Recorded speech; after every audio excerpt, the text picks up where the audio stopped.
the rest.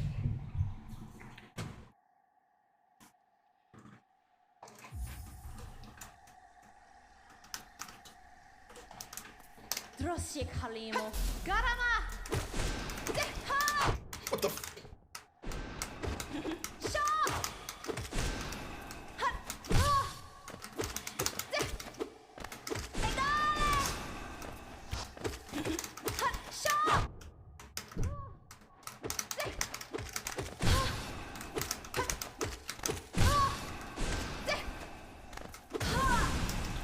$27 is horrendous.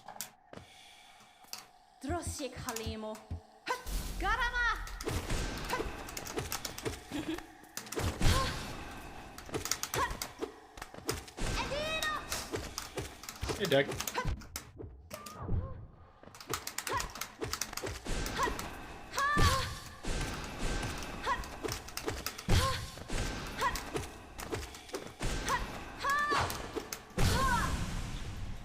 Okay, that can't happen.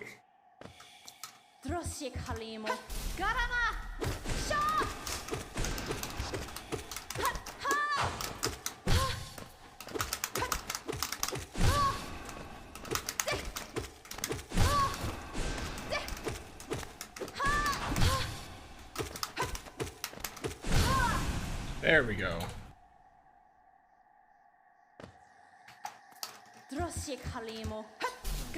Thank you.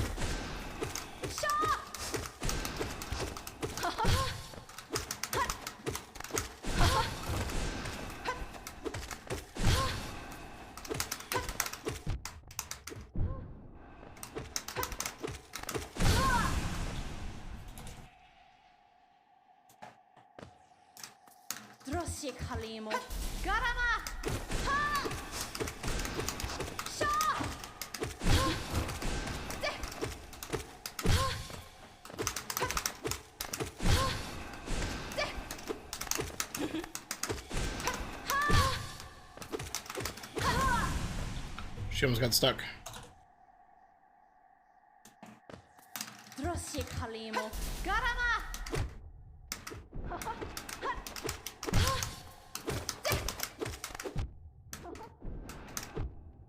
Please.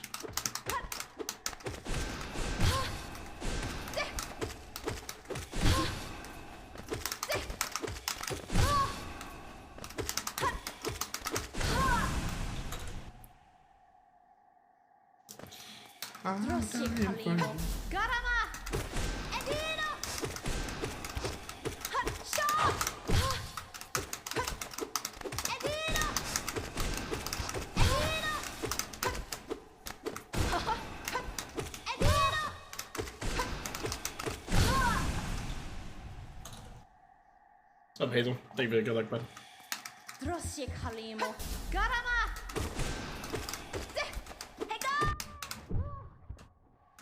I saw. I told you grass, bro.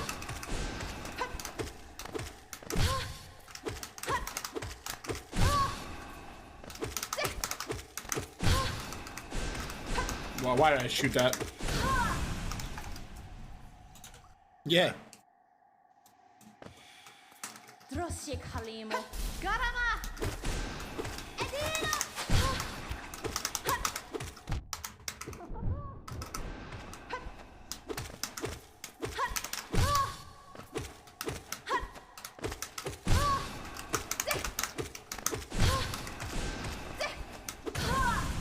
Oh, she almost landed up there.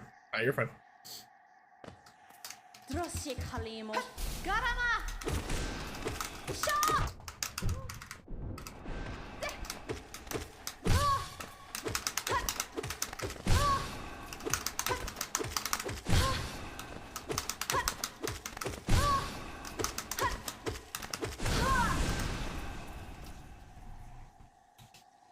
Also, there are new alerts today.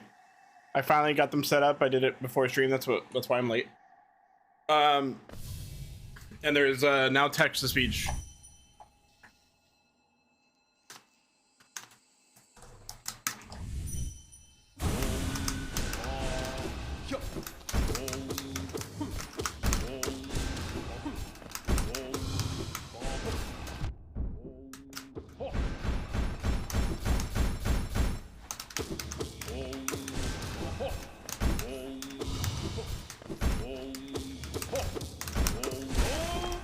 22. Yeah.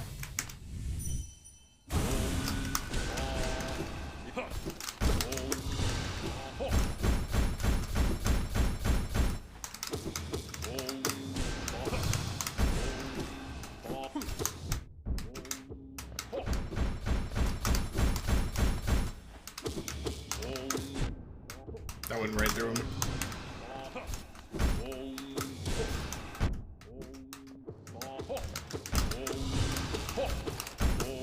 Jesus, 31.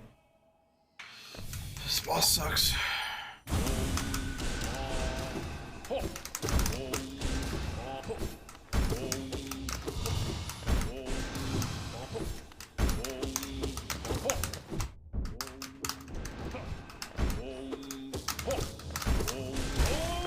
$18?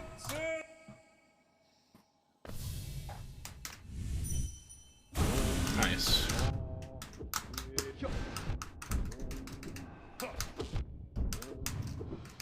Can you not hit me every 3 seconds?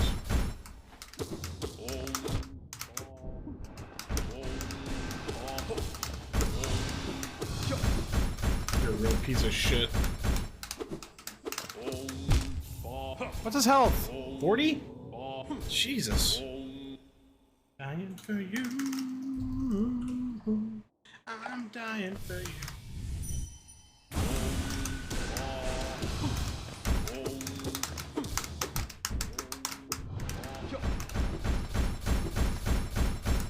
No, they have to do the losers match first. Oh my God.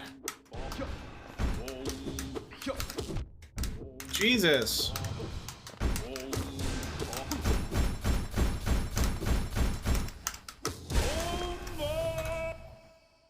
The variance on this stupid fight is so fucking annoying.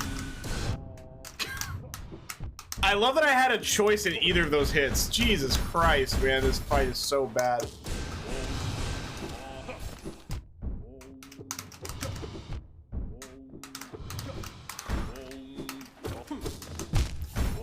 Dude. I got hit twice before I was even able to do 50 damage.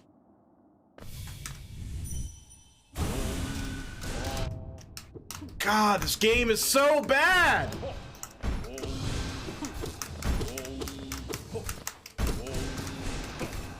God, eat my whole fucking ass.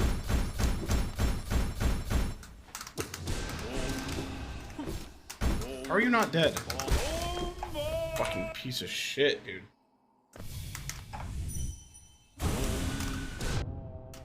Dude, it's just a guaranteed hit because this game is fucking designed like garbage.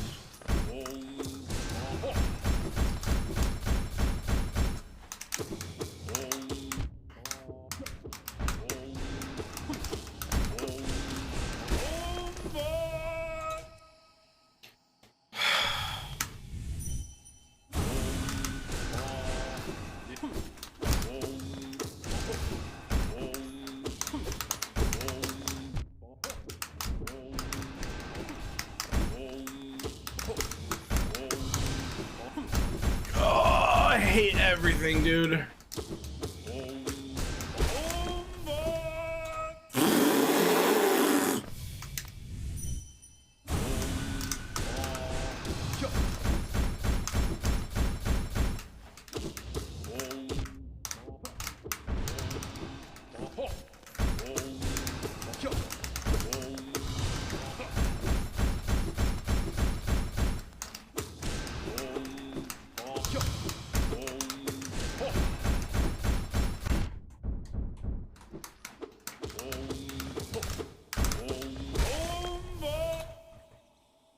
What's that mean?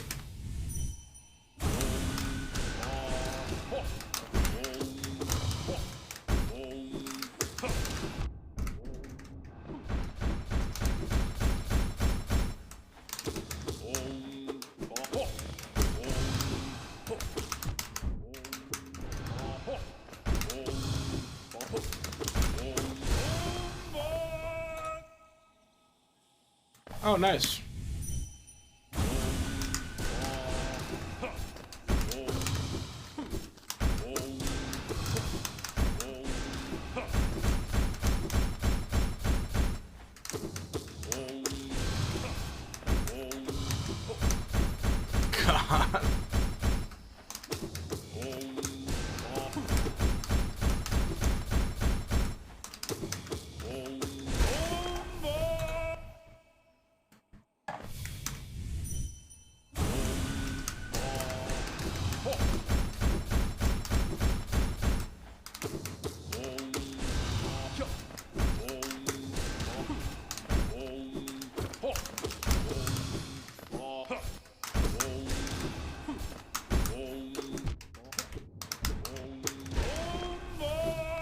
I don't want to do this anymore. It's just actually depressing me because this fight is just designed so poorly. It's actually so bad. Like it's actually so depressing that it's that bad.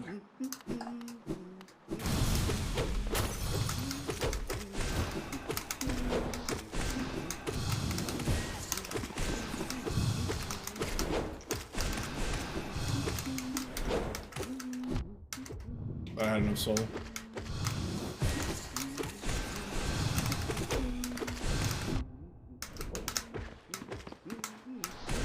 How the fuck are you alive? Jesus. 29.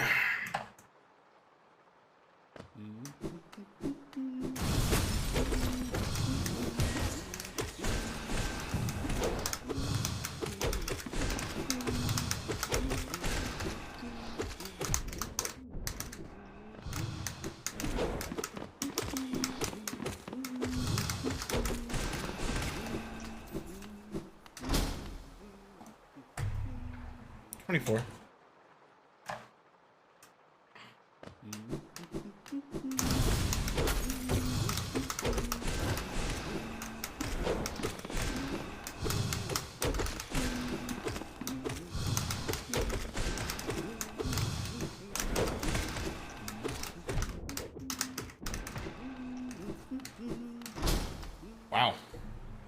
21. If that volley spawned in a better spot, it's like a 19 or 20.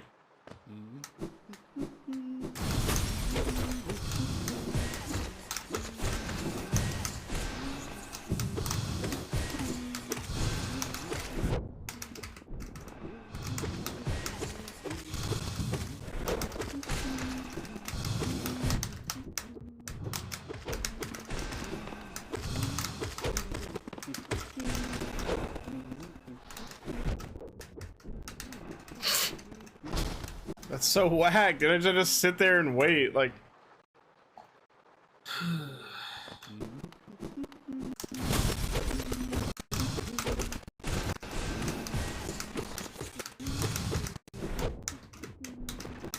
God, this game is fucking terrible.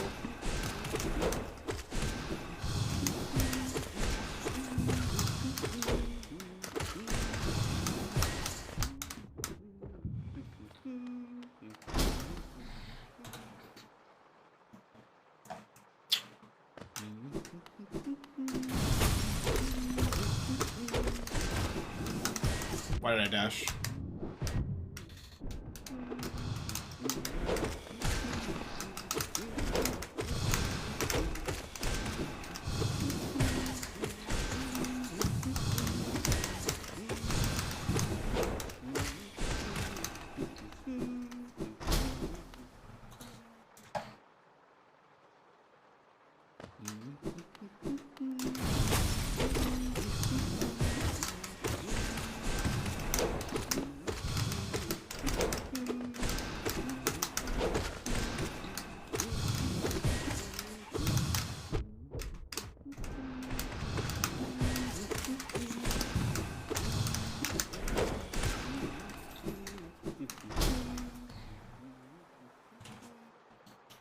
$24, $25.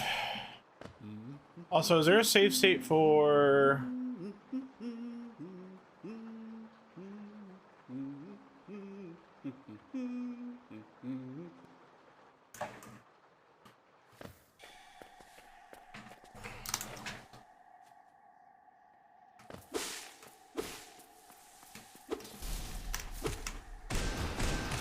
Oh!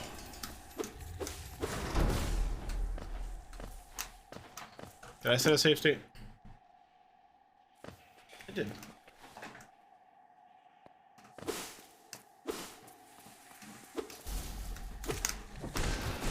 Wow, I shot that really late.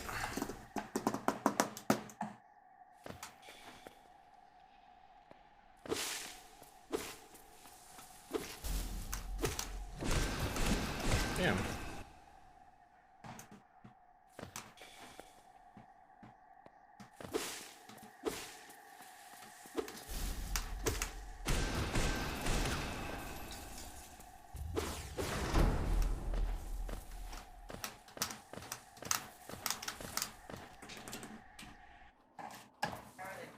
Good.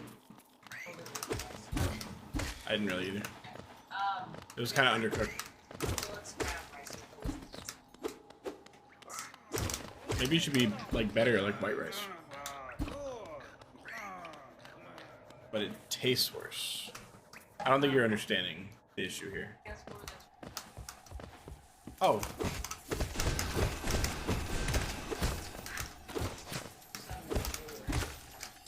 Okay.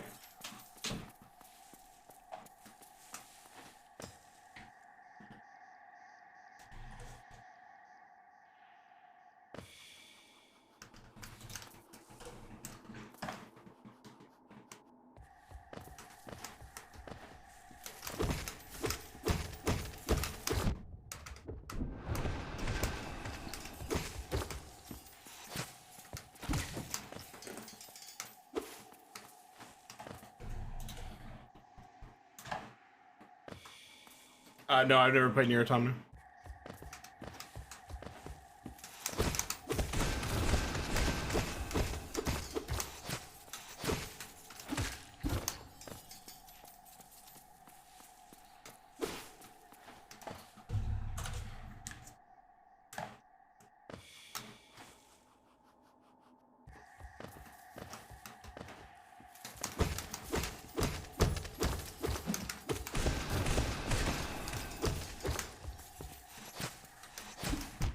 Yeah, I've heard.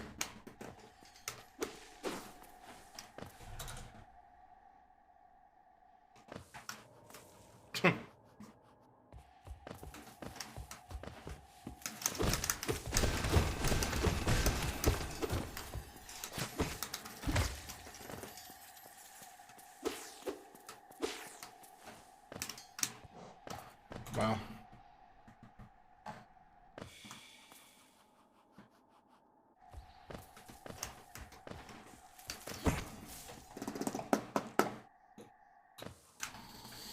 Yep.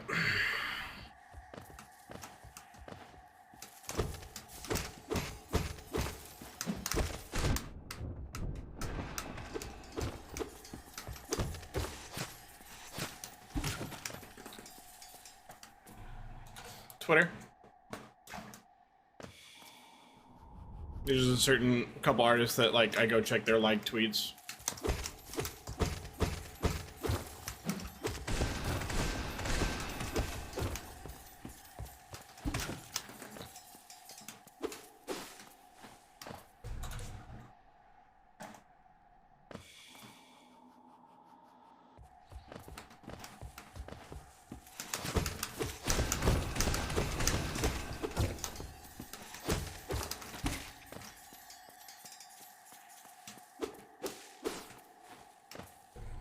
Okay.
'Cause there's no place you can go that I wouldn't follow you.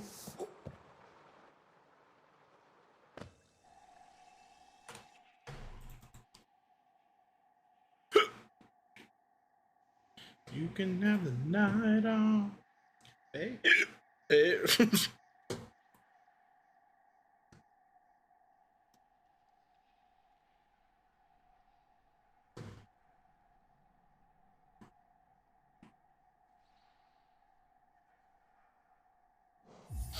Baby, I'm ready. Why is this empty? Did I not save it? Alright.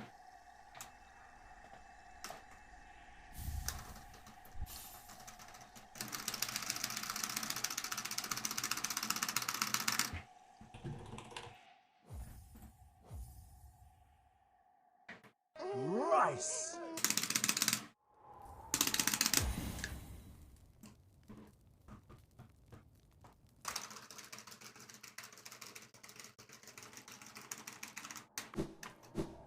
Rice.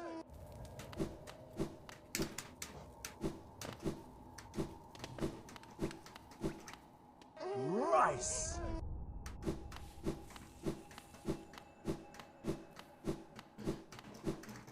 Rice.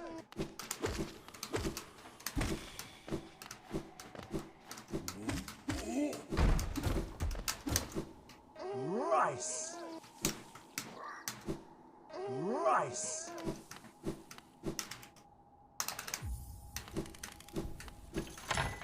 Rice. Rice.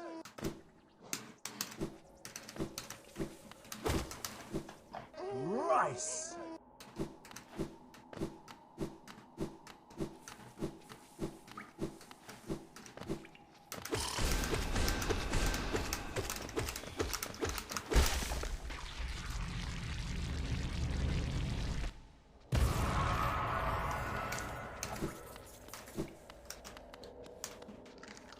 Baby, you can have the night off.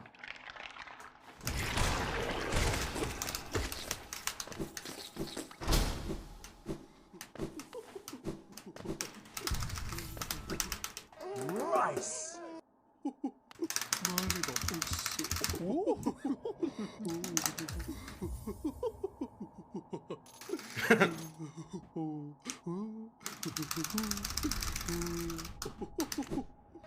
Rice. Rice.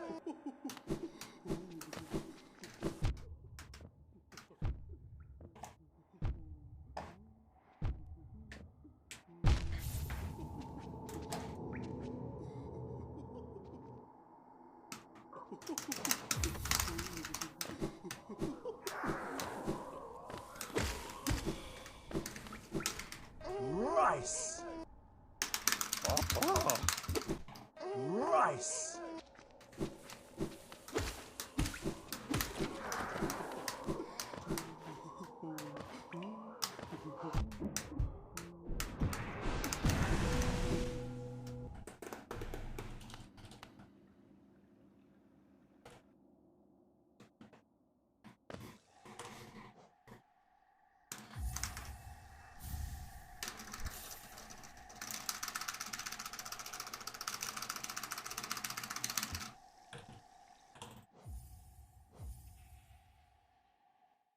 Rice. It skipped like point fucking 3, man. So stupid.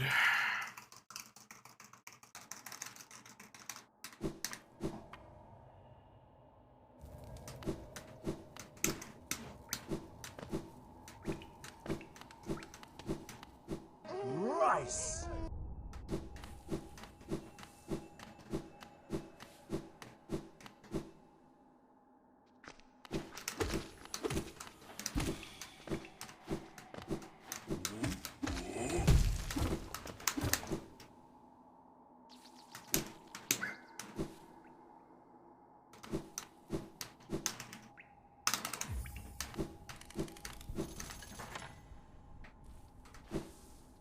God damn it.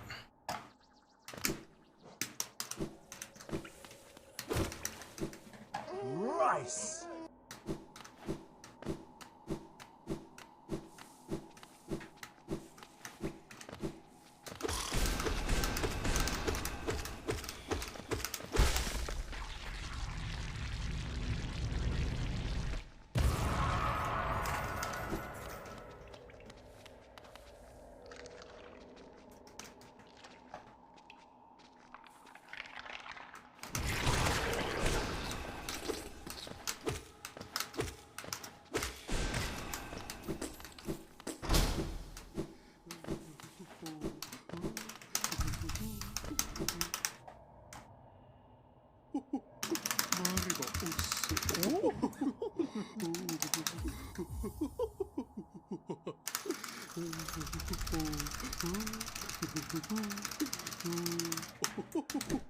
Rice.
Why does it keep skipping a full quarter second, dude?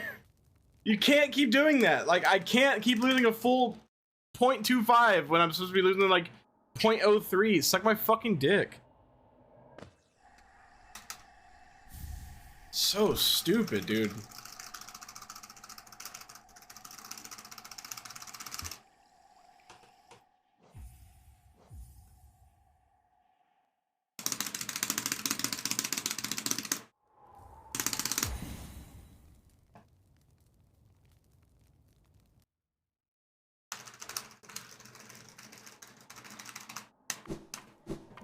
Rice.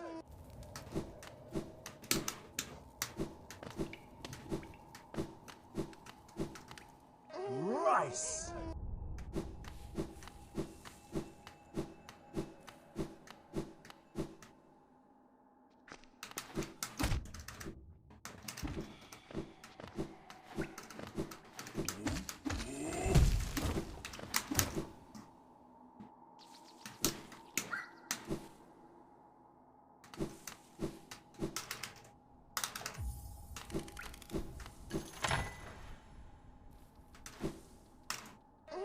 Rice.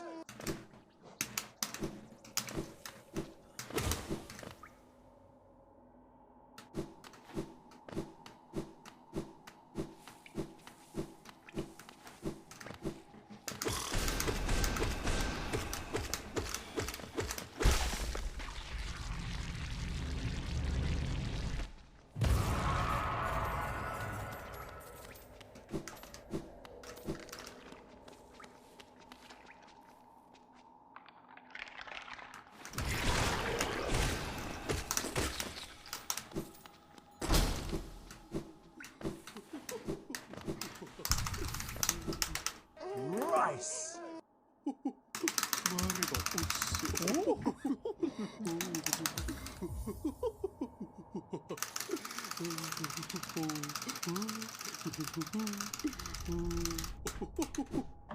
Rice.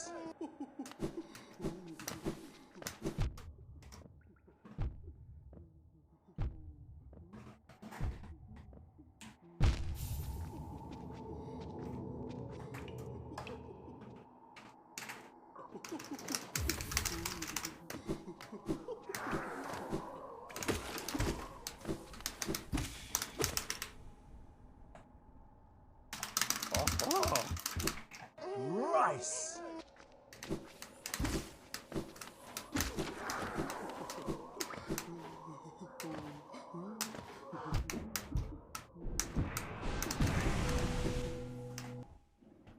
Hey, Ari. Thanks for the good luck, bro.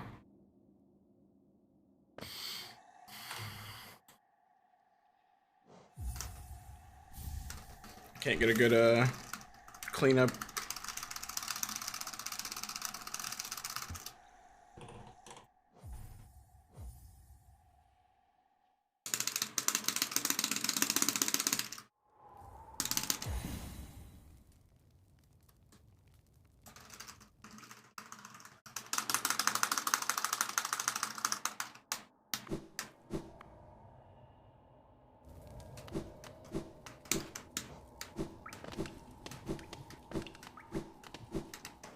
Rice.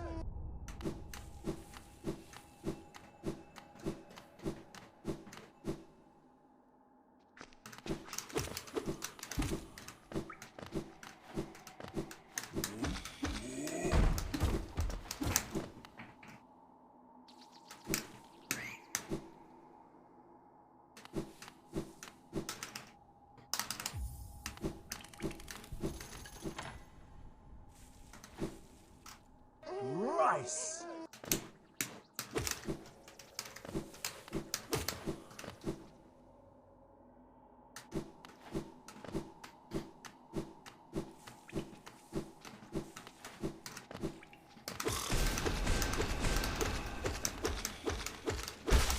Ooh.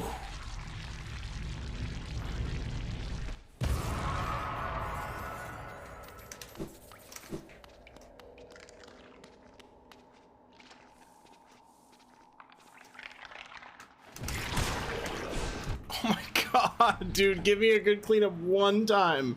One time where they don't spread to the entire four corners, man.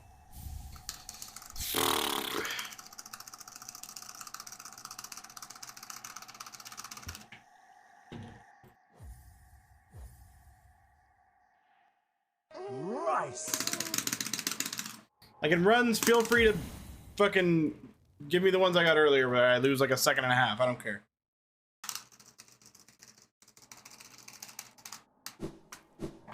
Rice.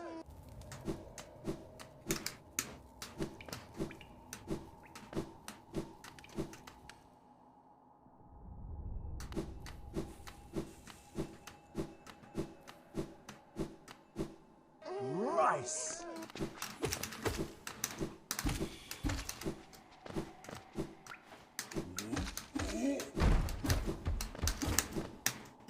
Okay.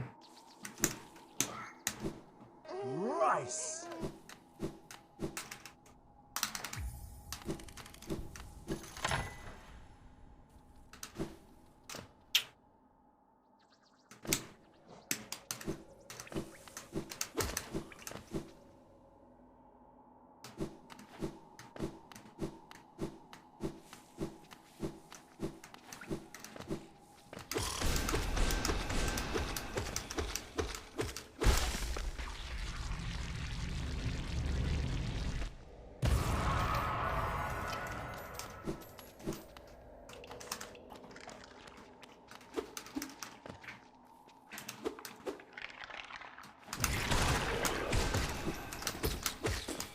Give me that RNG in runs, not in fucking this.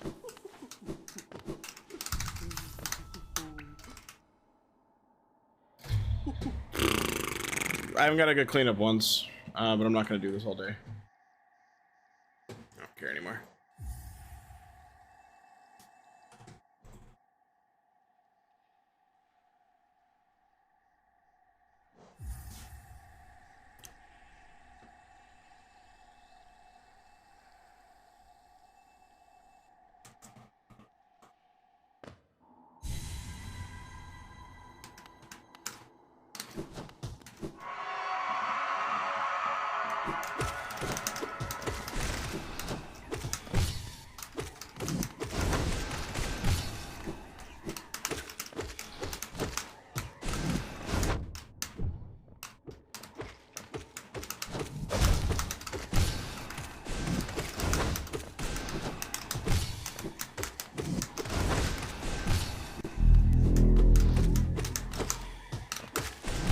Hello, Renault.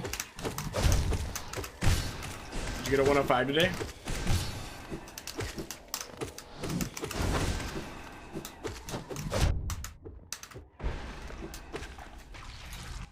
Welcome, welcome. I like how, oh. I like how it says Dag is a raider from Rhino just because you were sitting in both chats. I've been holding on.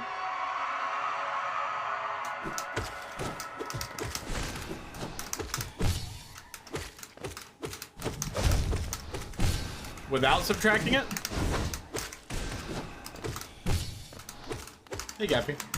Oh, what the?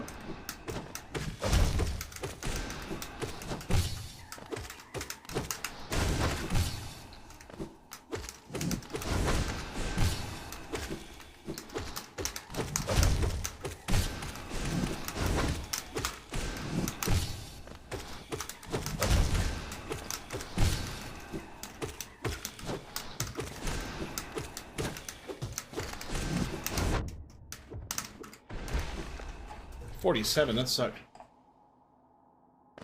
Nice.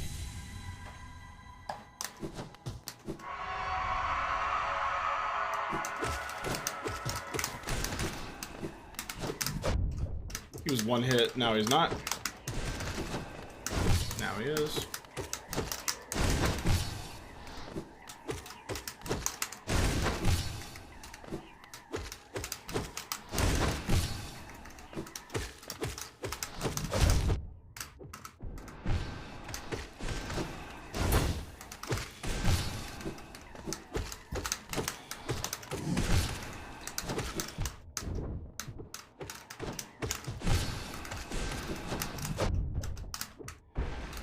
$42.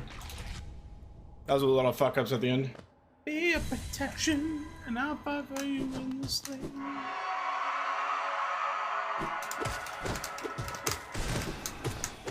You jumped out of it.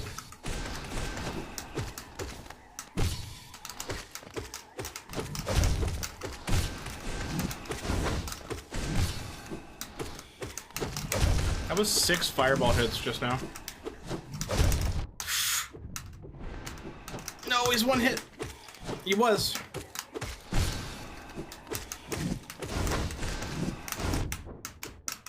I got that nail hit. Ow. Fuck. Oh my god, this was so good and it fell apart. Wait, you're alive? I don't believe it. Oh my god, he was still alive. Damn.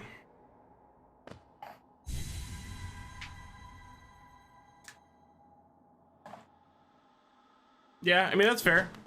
You're like kind of overloaded with info. Did you get my split notes in time?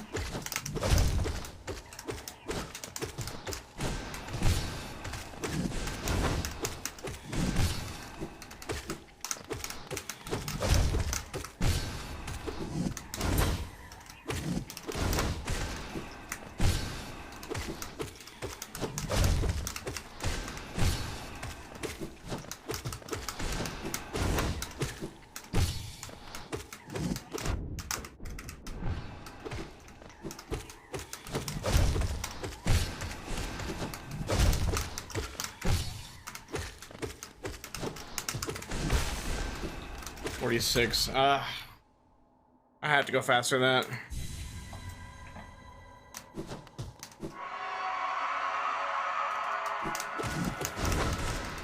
What? That singled? So did that!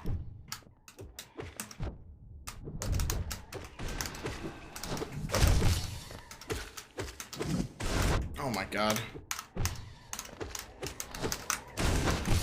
I don't even think that like triples can fix this. Maybe it can.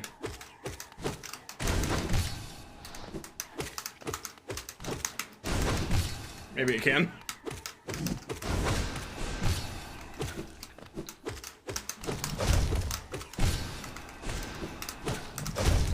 Oh! Ah!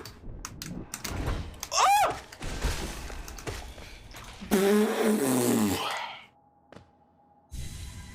I mean, yeah, there's just a lot you have to be like really good on, or else it's just gonna end your run. Oh my god.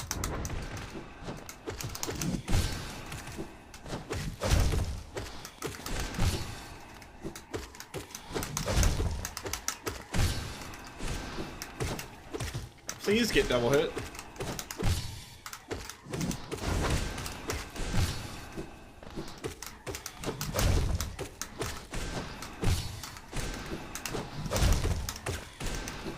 Dude.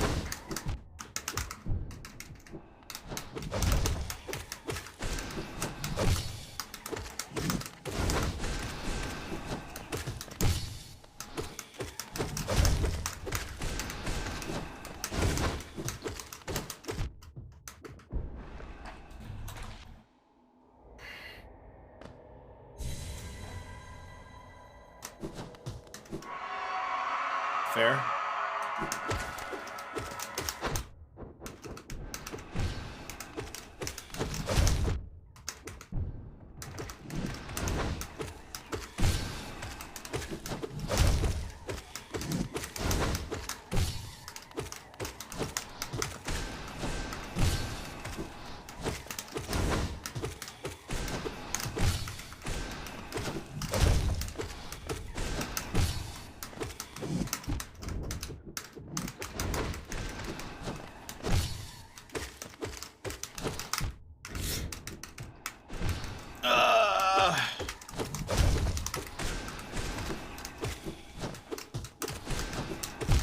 What's your health?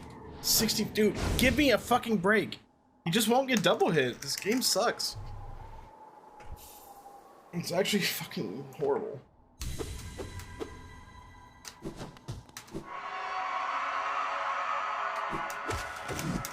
I thought he was gonna jump. I literally didn't have a chance to not get hit there. I'm at 2 health before sorry, 1 health before I even had a chance to play. God, this game is so bad. Jesus.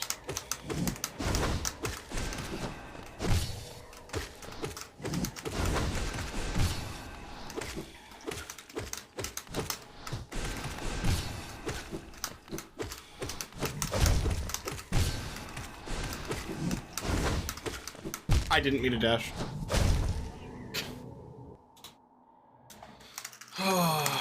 I'm taking 4 hits before I can even play the fucking game. You know, that's cool.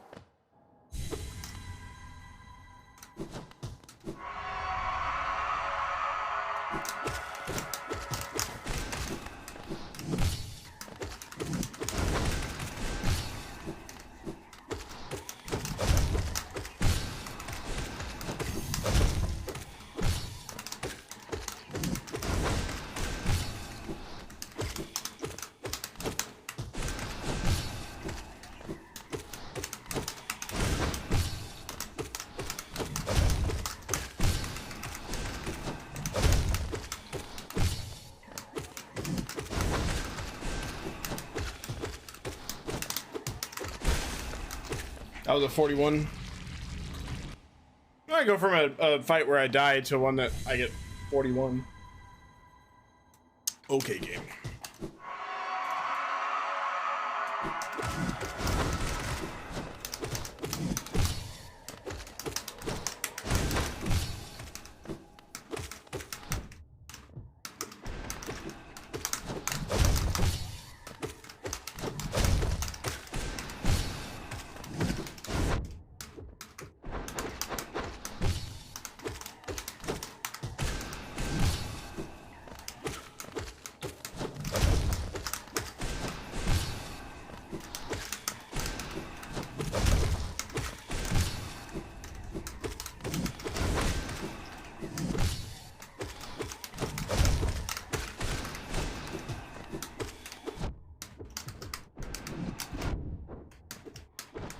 I can't do anything. I'm stuck in the corner. It's super slow. Literally die at 52 seconds right after a fight where this fight just decides it doesn't want to get double hit anymore. It just makes this so much more annoying. No, it's fine. It's not like I hit the nail button, dude. Come on.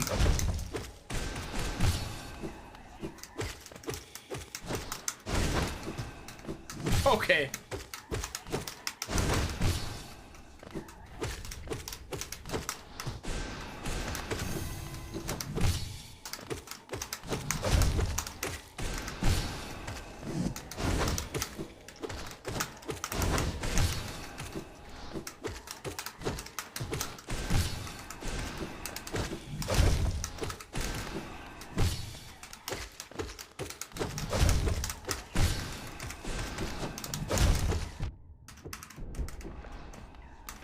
48 sucks.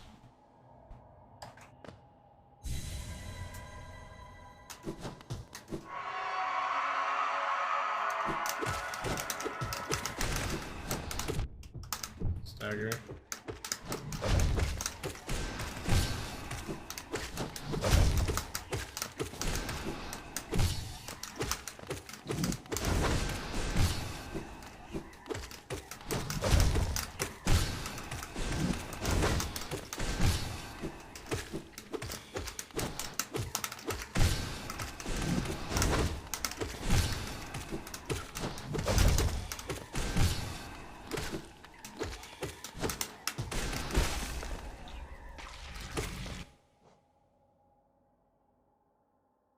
That was a 39. Okay.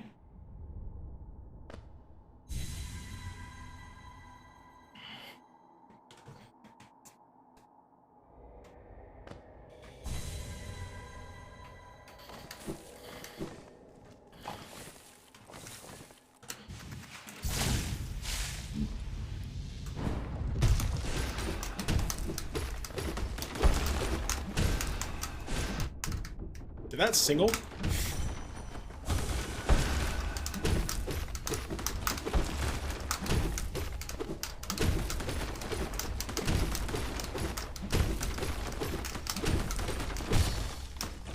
$23 with, I think, 2 singles. That didn't feel like a low enough amount of nail hits for 7.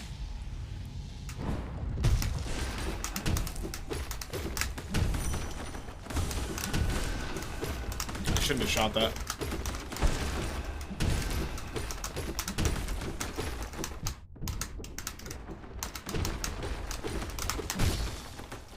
$19. That was good. With 7 hits, I think. Reminds me what you gave up. You sold me out.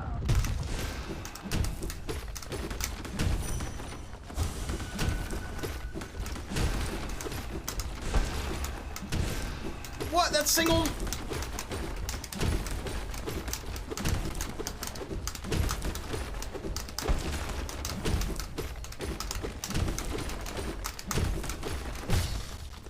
$25 is not terrible. I think like 27 is like the lowest or the highest I'm okay with. Maybe 25, honestly.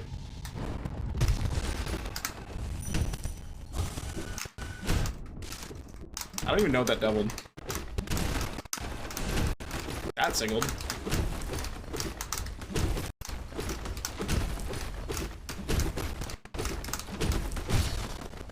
$20. Every note of every chord of every song.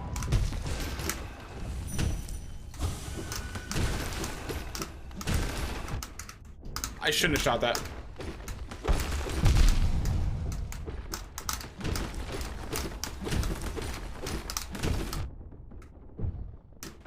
$19.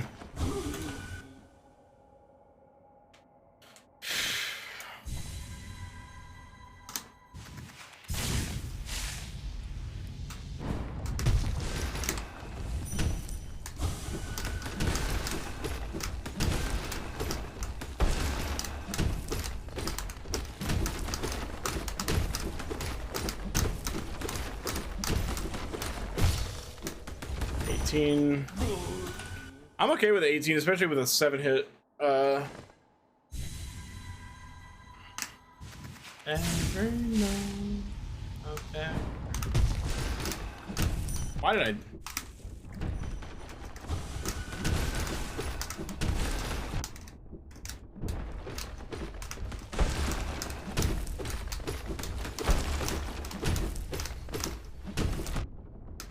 He's almost knocked over.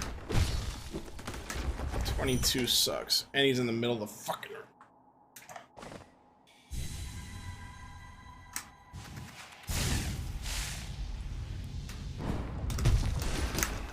Why do I keep doing that?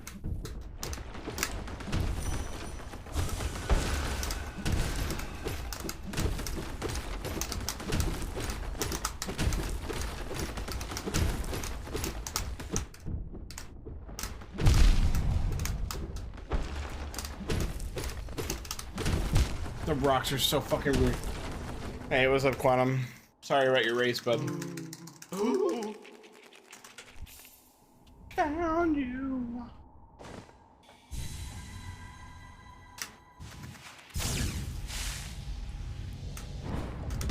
You're always welcome here. Fuck.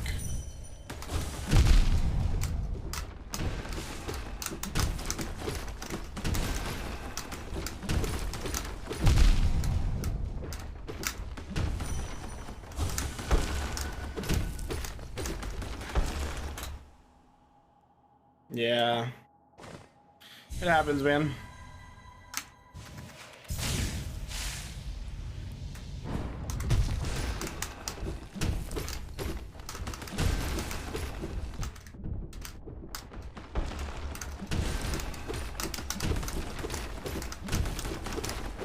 Oh my god, these rocks are exactly where I need them not to be every single time. I just missed out on so many fucking nail hits because they're just... Oh my god, get fuck off me, dude. Jesus. Oh, I would fucking punch my monitor if that happened in a good run. God, it's every single time I needed to jump, it was just right on top of me.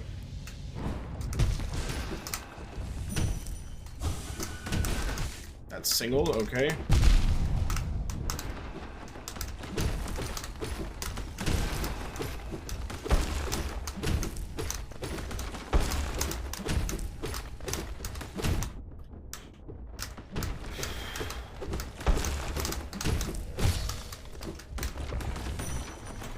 God, the rocks are just on exactly where I need them not to be. Like, as soon as I dash, it's just on, like, so fucking whack.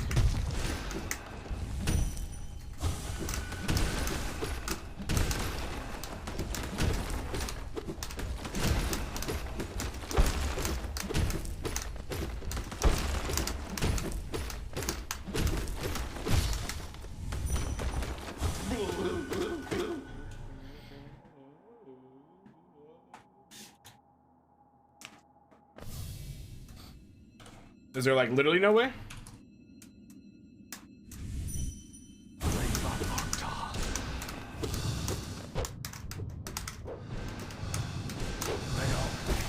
Why is it always my mark out that goes to the bottom middle every single time?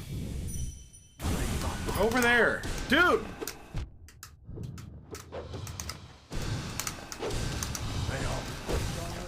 Fucking dickhead. Get the fuck off me. Go over there. Go anywhere else.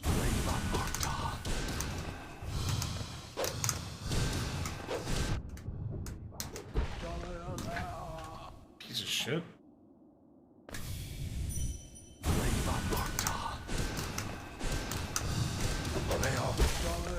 That's perfect. Do that. Do that every single time, you absolute piece of shit.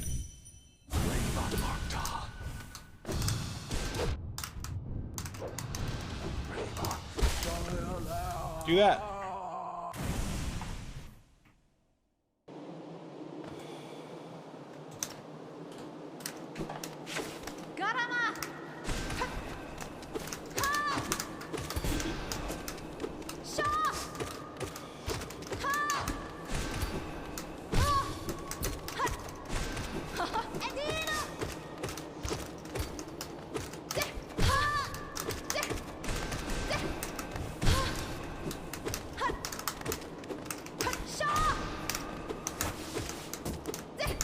She was one fucking hit.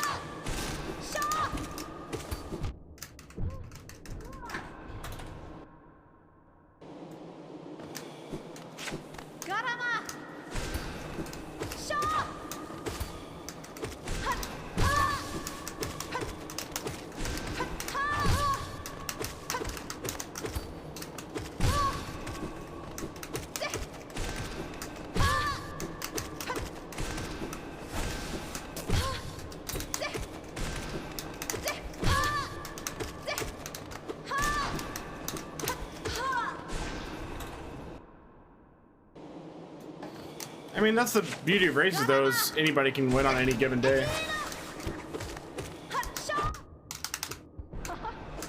Nobody thought I had any chance in the 80% tournament. And then I got to the finals on winner's side.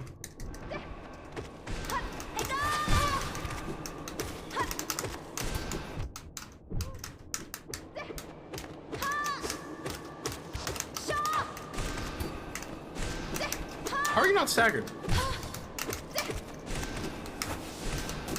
How are you not dead?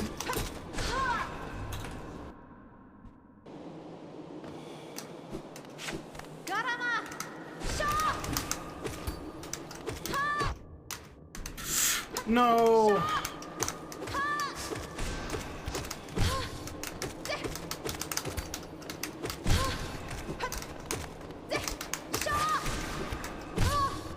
Why did you not move at all?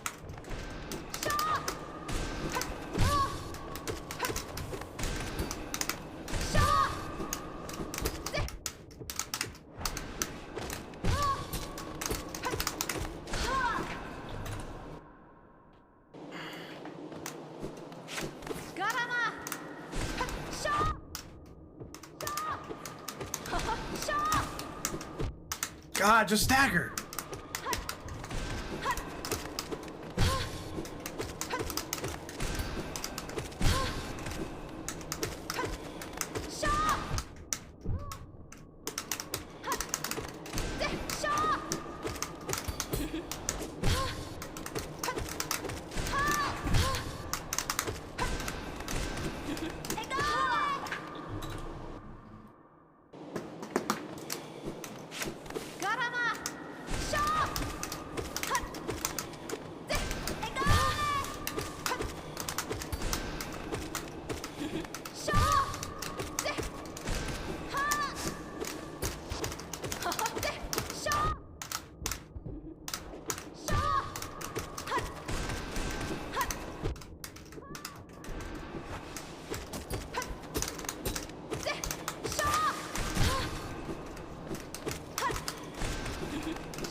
Pattern was trash.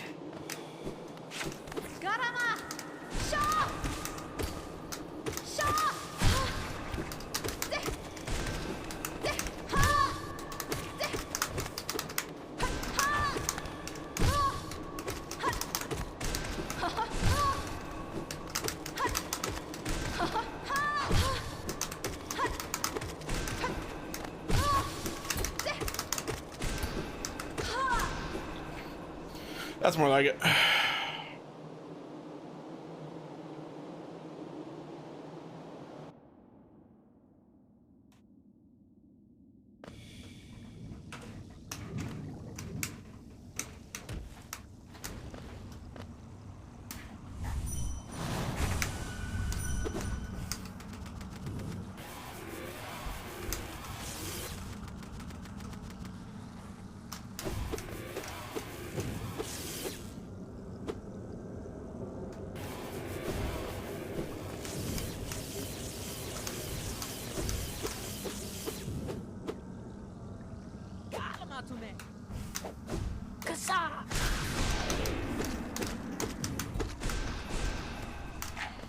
Let's see runs.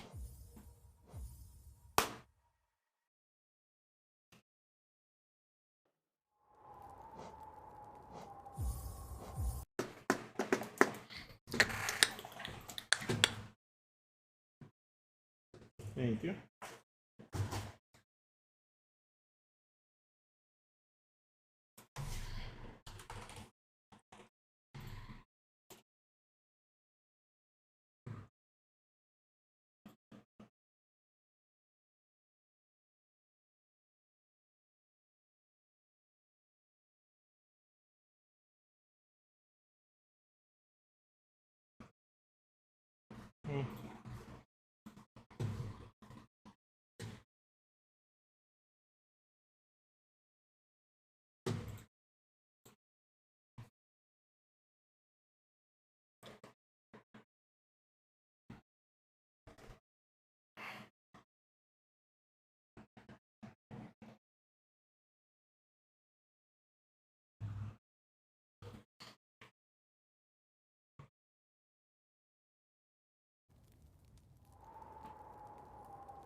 Let's get it.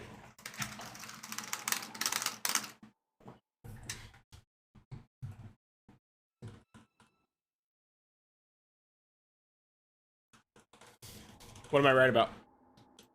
I say a lot of stuff. Hell yeah, bud.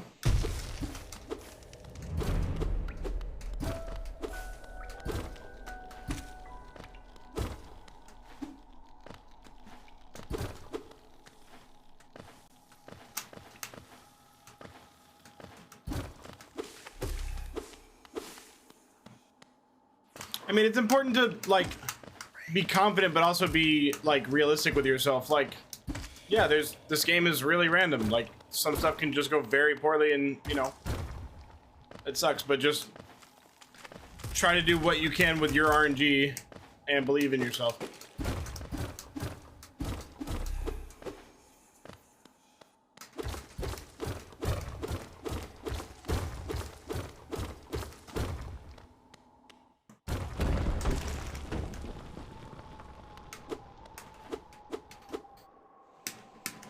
But, like, there's no point in you saying, oh, I'm, you know, 20 light years away from Sal, there's no way I can win. Like, there is a way you can win. It's a Hollow Knight race. Stuff goes wrong. Cool. Just focus on playing your best game.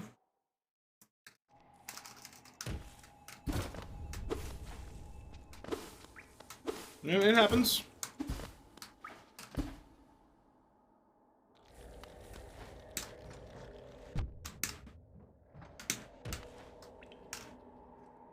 Like, there's no reason in like losing before the fight even, like, before the race even starts.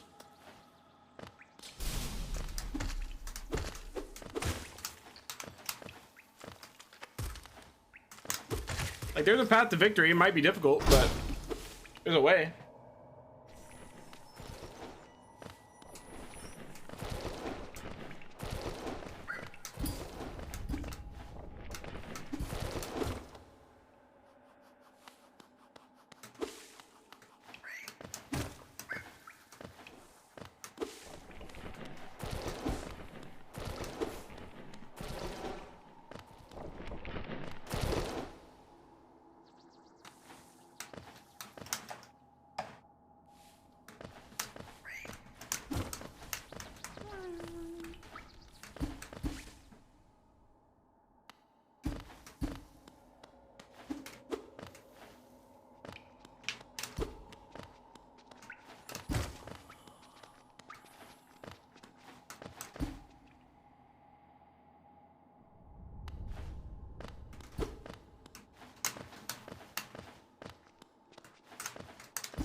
Like, for instance, you know, I won my race and I had the best pace of the tournament so far, but am I, like, super happy with how I did? No. I had, like, the world's worst start. And I was, you know, I was still in it, and I, like, even if Axel didn't die to fail champ, as soon as I started kind of warming up and playing better, I, you know, there was a good chance I could have caught up, but especially with the Umu.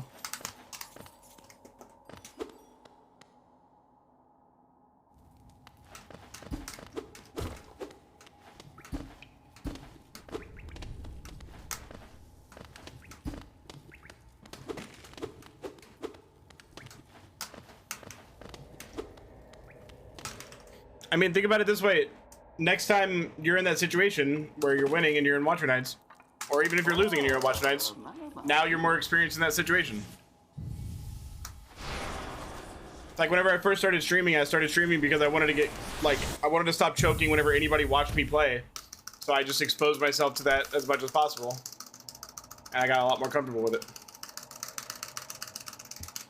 So just being in that situation more and more, the experience is going to start building up. And you're gonna be like, okay, I've been here before. We can do this.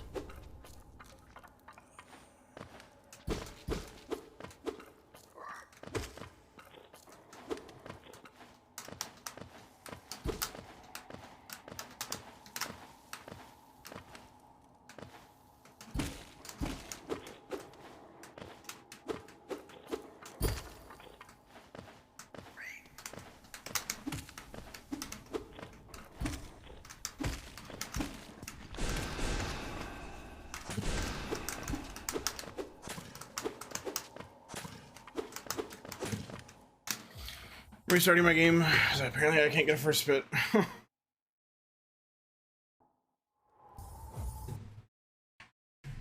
Not playing this game again.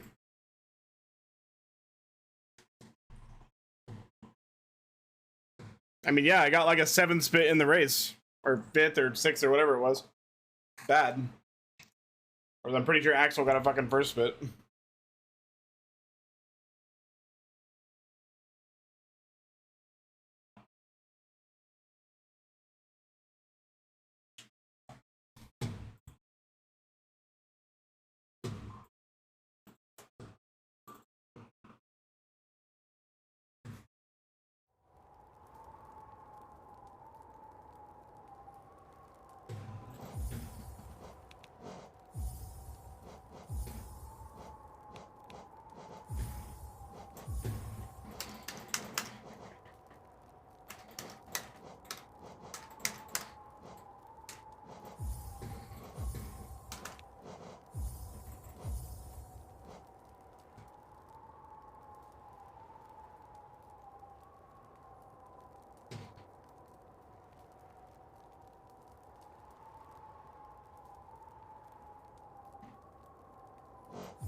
Oh.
Wait, what? Malvalar? I don't even know what that word means.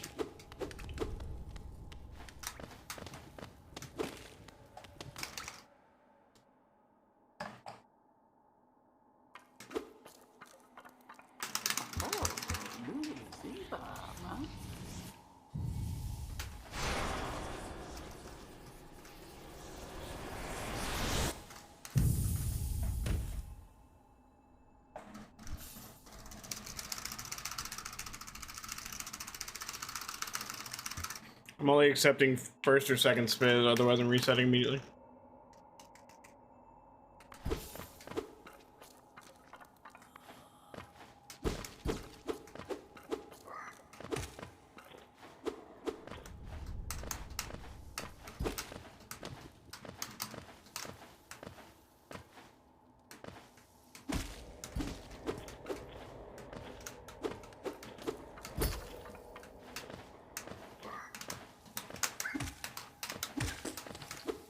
Now I'm only accepting. No, I'll still do first, second, whatever.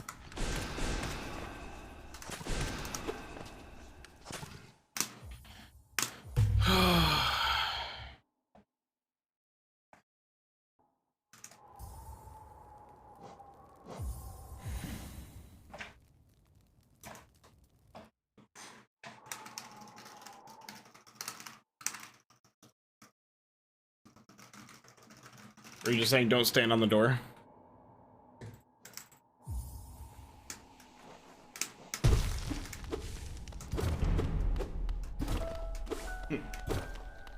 No heart emoji.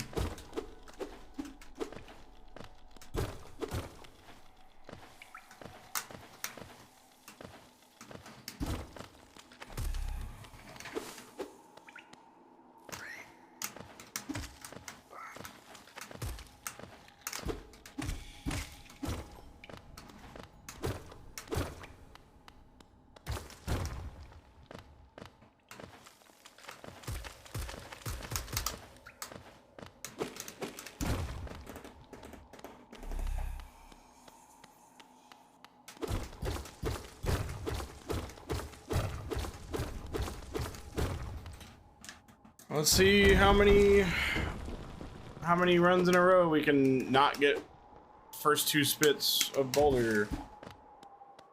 We're at 5 in a row now.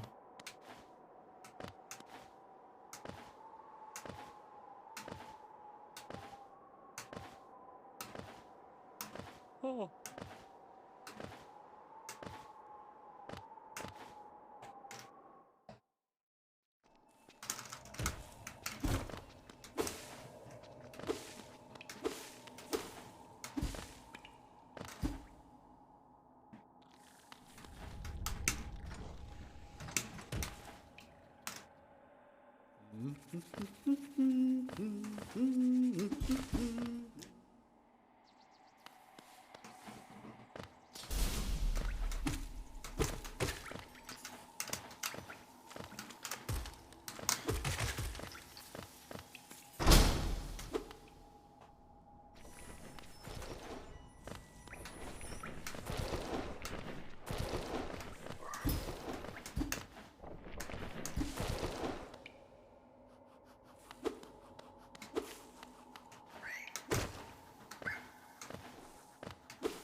Fucking, oh my god, dude.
Oh.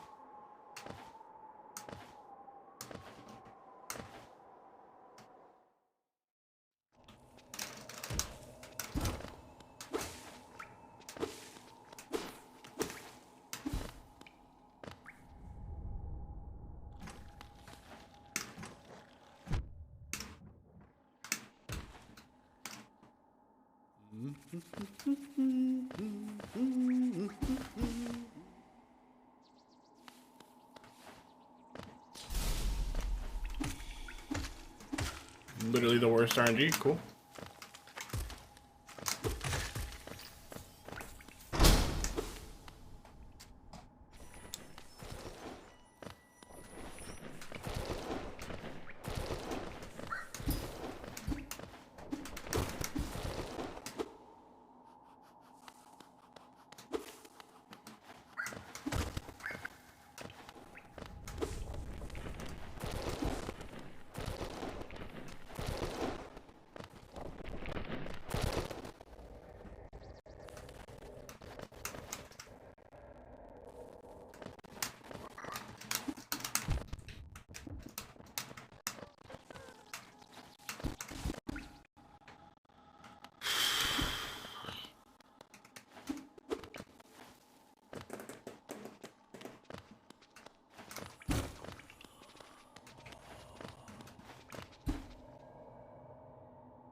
.5 behind.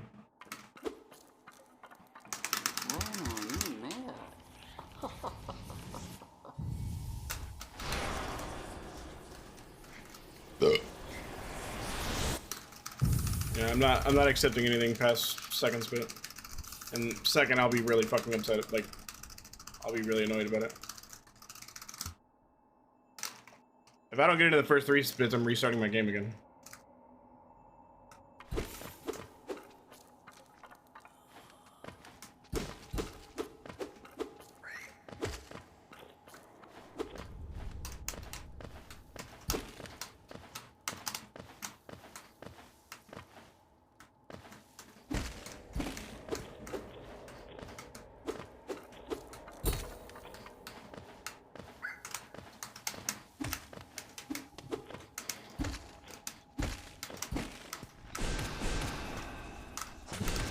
Holy shit, we got a first spit.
si kali mo. Garama! Hat! Hega!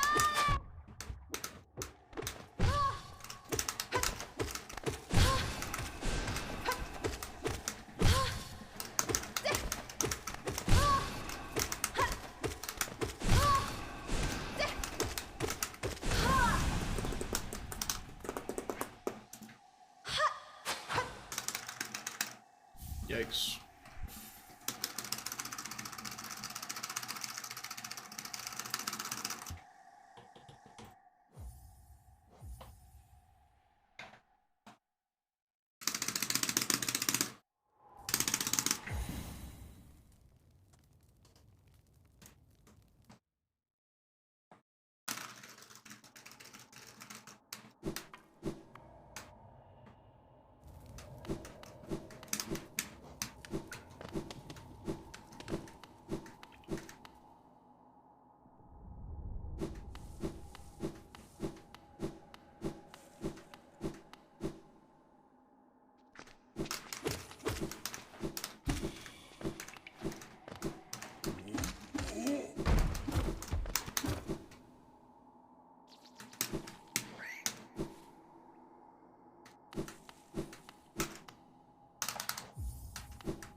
Missed a nail hit, but it's fine.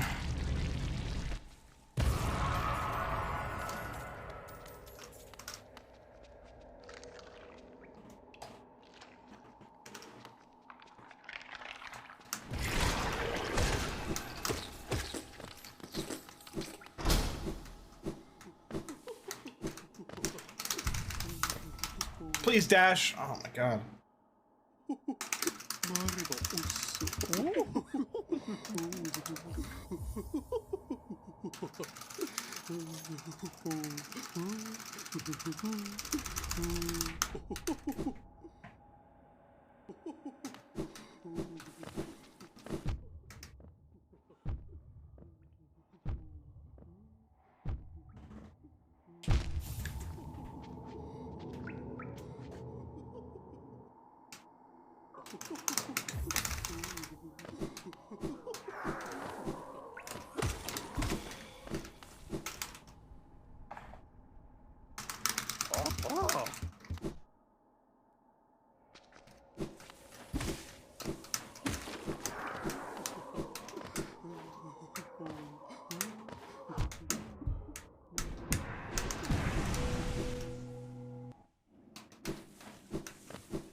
Buenas.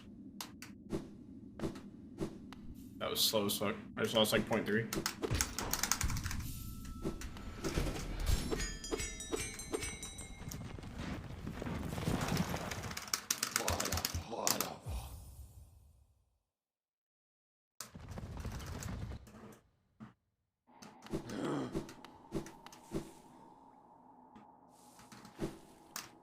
Whoa!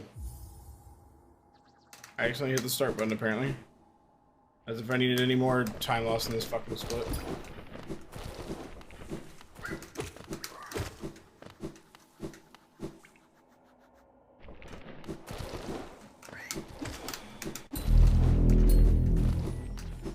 Upper casserole. Thank you for the 6 viewers. Thank you for the raid, friend. Welcome everyone. Rhino, put your notepad away for this room.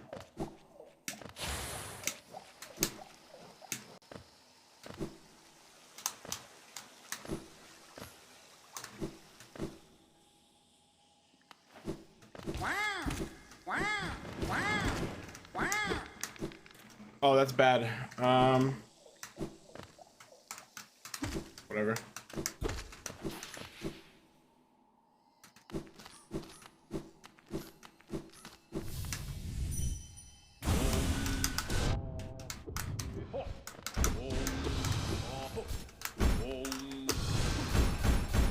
Dude.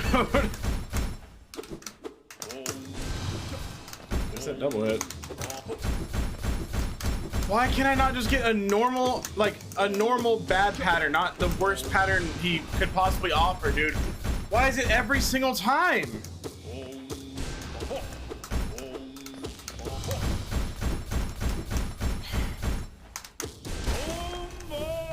Why is it every single time?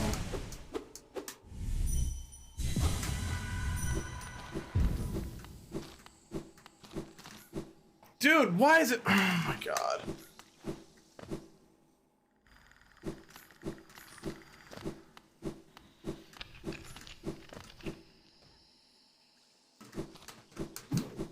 I don't remember the last time I got, like, just give me bad RNG. Don't give me the worst RNG possible. Jesus fucking Christ.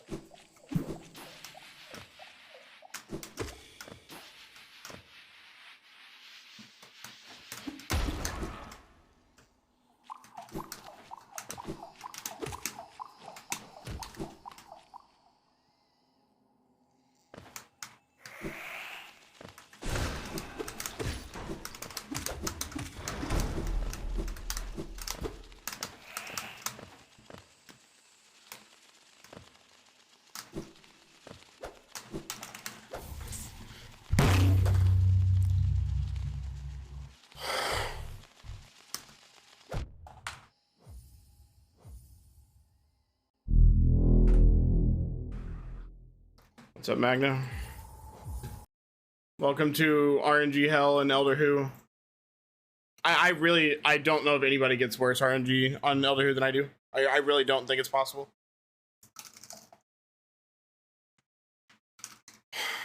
Well, I was already 20 seconds behind my gold on Elder Who alone on one fucking split because of one fucking boss. I got into that arena maybe 1 second slow at most, and then I just got the worst RNG that anybody's ever had in their fucking life. And so already being behind, I was looking for any excuse to reset because that was, literally just threw away a okay pace for, because whoever designed Elder Who's RNG is just so horrible at game design. It's mind-blowing. God, that just absolutely fucking boiled my blood in 1 second.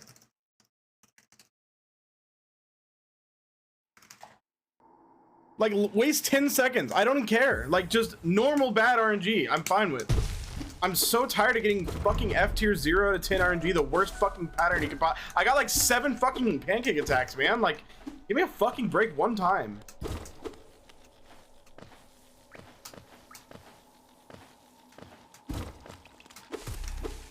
Like, I'm expecting to lose like 10 seconds. I'm not expecting to lose fucking 19.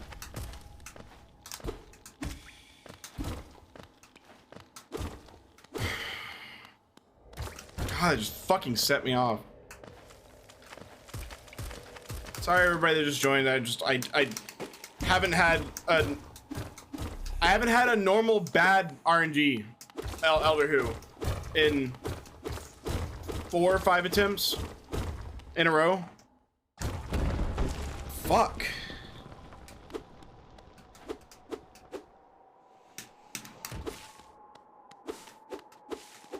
That's okay, man. I'm just, God, it's so fucking annoying.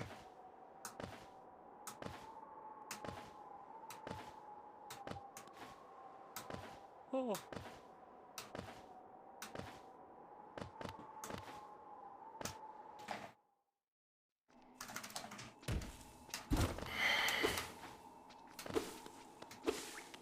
I just lost 0.3 in Dirt Myth. Like,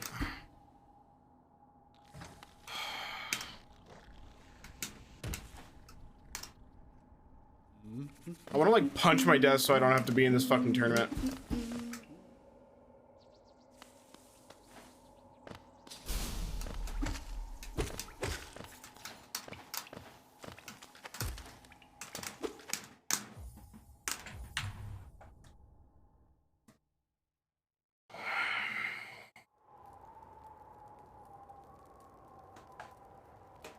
My whole body's like on fire right now. Give me a second.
crazy part is I just got a fucking 51-17 while baby raging in King's Cross.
Oh.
Wait, did Iroh's voice actor die in the middle of the show or something?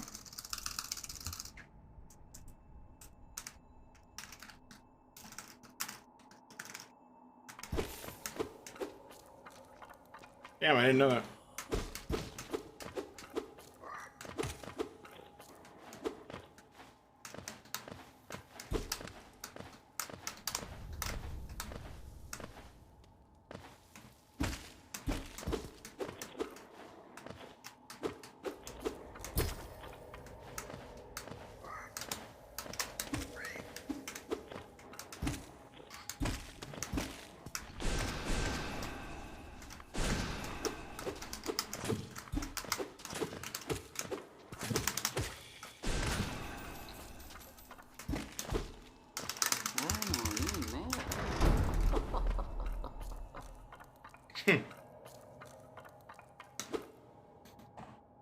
Alright, I need to stop paying attention to the run so much and like pay attention to chat so that I can just run on autopilot and stop getting mad about every little RNG thing that went wrong.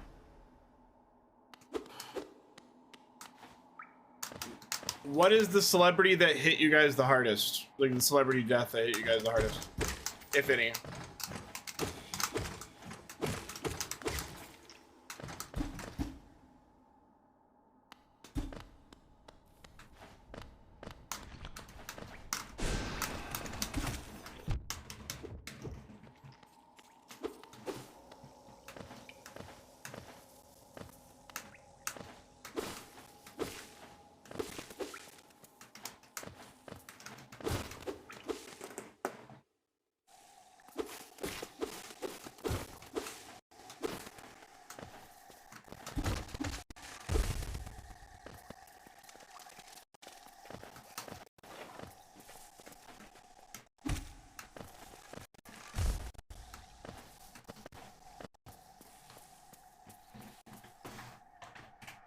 For me, it depends on whether a certain person counts as a celebrity.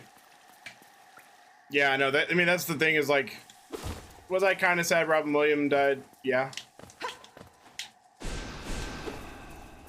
And like Chadwick Boseman, I thought, you know, he was cool. Sucked that that cancer, you know, took him, but I wasn't like crying or anything. But there's one that I was pretty upset about just growing up with him, and that's Chester Bennington from Linkin Park. That one hit me pretty hard.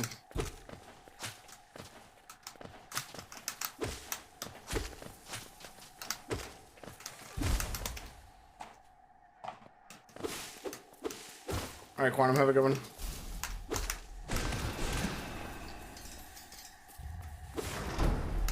And then if the streamer Wreckful counts, that's number one by a billion miles.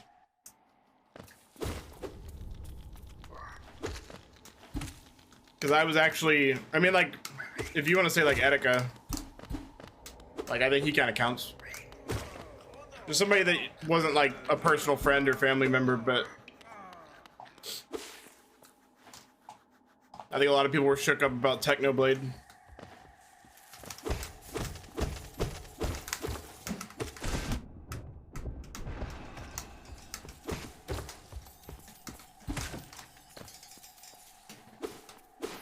But yeah, the stream of Wreckful, I was literally like in the bathroom at work, fucking bawling my eyes out.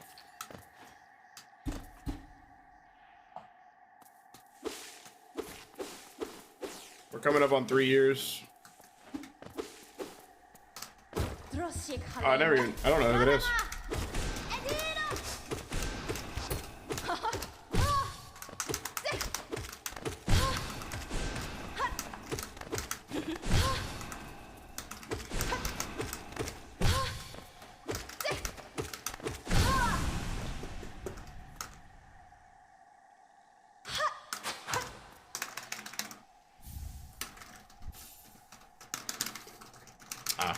Talking about any non-family member or friend death. So like, I mean, I said celebrity death, but like, if you want to count like, yeah, me too.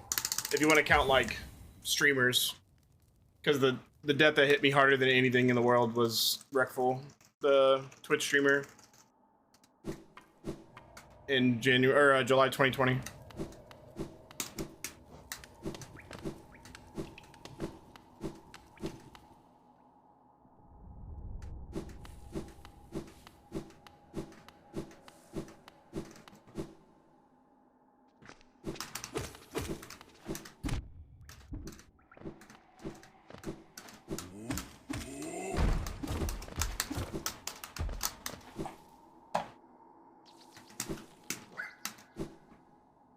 Oh, Apollo Legend.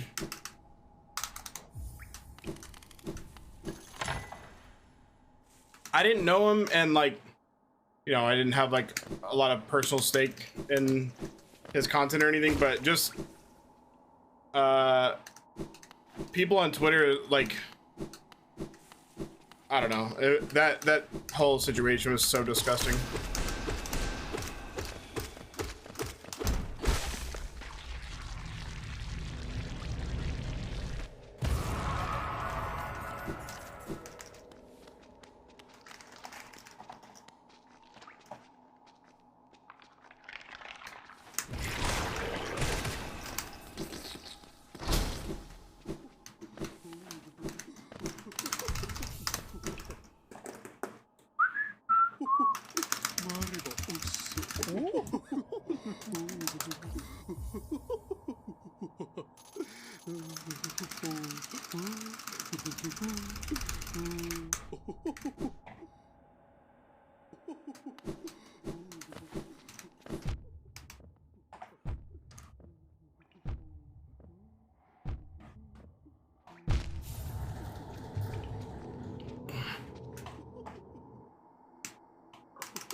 That's annoying. I can't explain this kind of love.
Alex, have you decided to go to GDQ yet?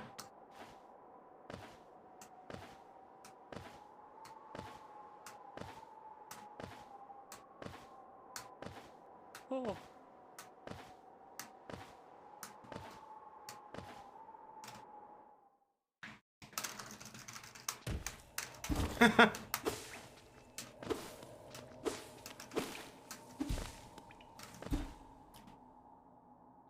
Talamox. When's the next time we're gonna get to hang out?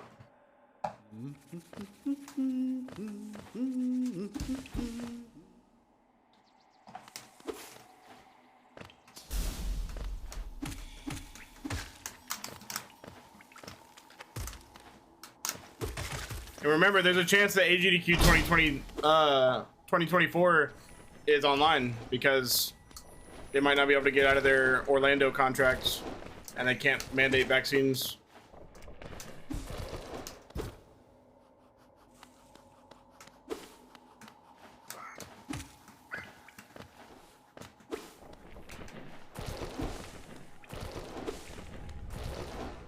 Are you really? Like scared like you've done it before and it's scary, or scared like you won't do it?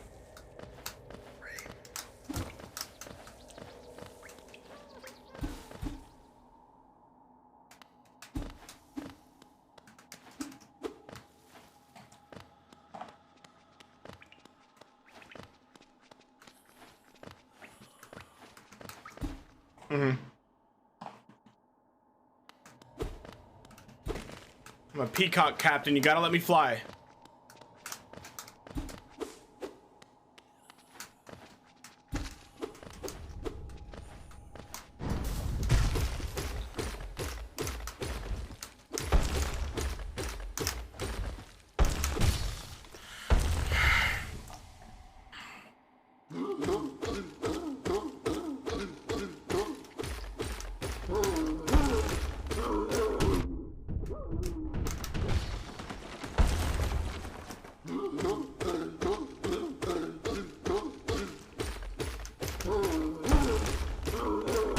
Just take like an Ambien or something and just pass the fuck out.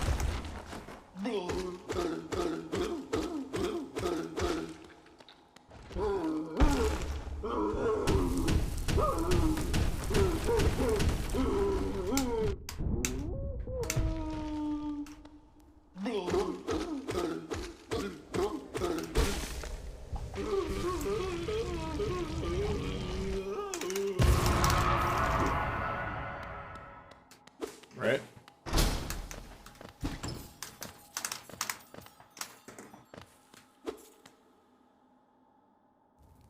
Oh my god, Buttspot, chill. Who turned him up to like 100%?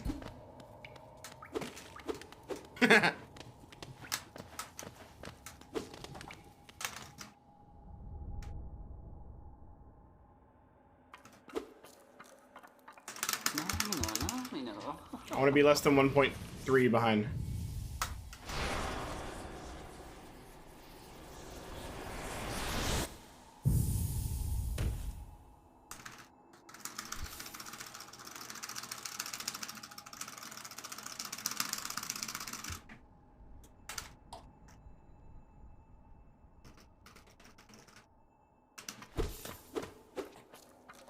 Yeah, I don't know. I'm weird. I actually like flying.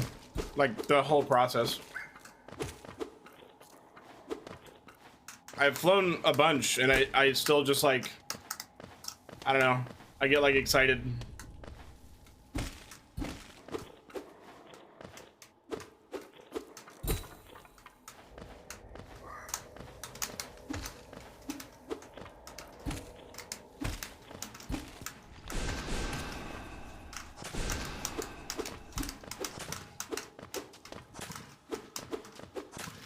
Dog, please.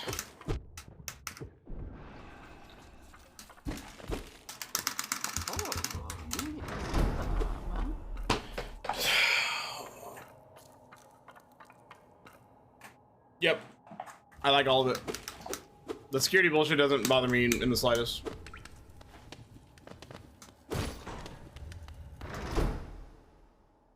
I can't catch a break.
Chikalimo.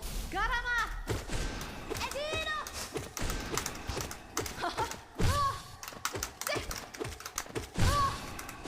I didn't double.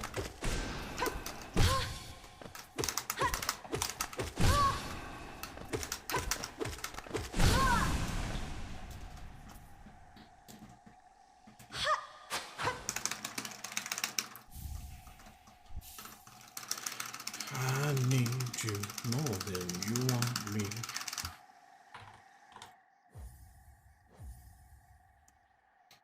Yeah, that would have been like 1 second off gold, I think. Cause I've been around the world for 100 times.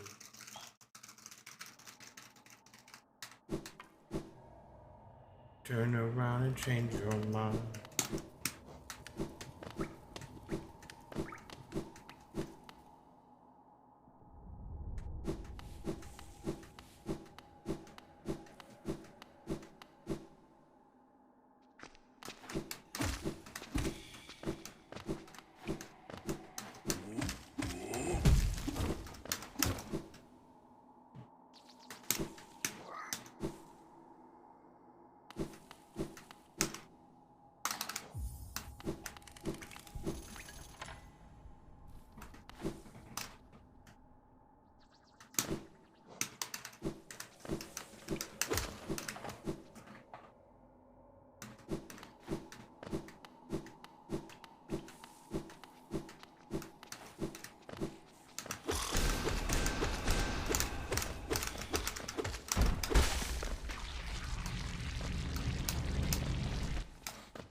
San Francisco. Cause I've been around the world.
So it's 2 seconds.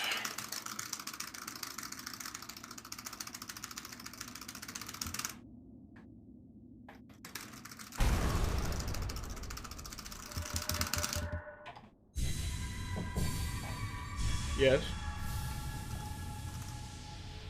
Yes. Huh? Yeah. What's going on? Huh?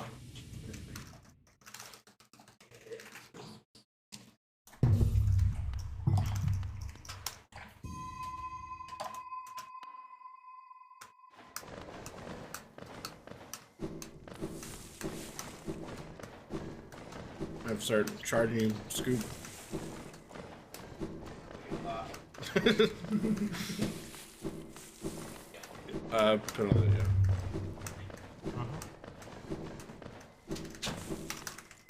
Moku batese.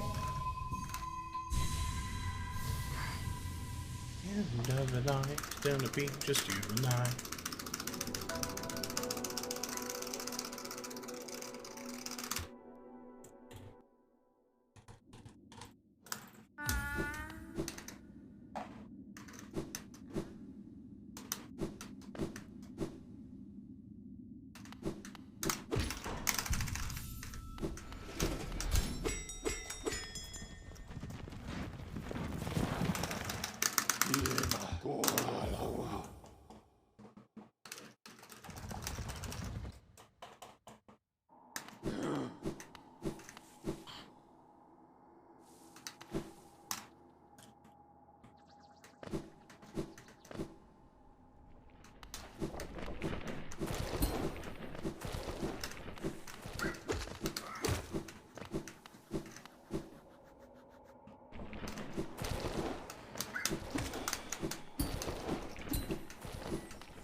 Today is in like Wednesday? No.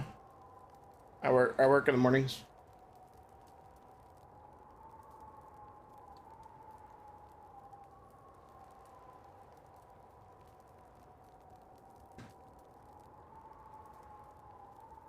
I got home about 3.5 hours ago.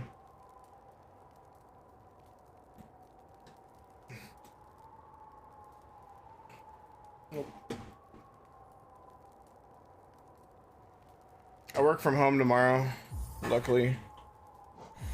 Also, it's really hot in here. Hold on.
I should basically never have a night shift. Well,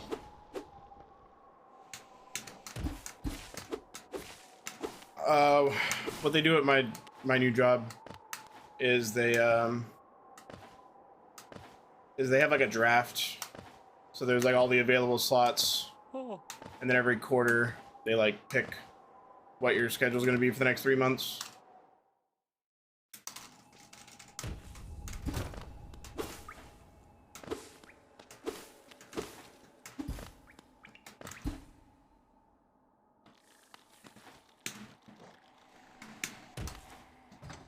I was like, I don't know where I said I had a night shift. I have a big boy career office job now, which, you know, I could work nights, but I don't want to.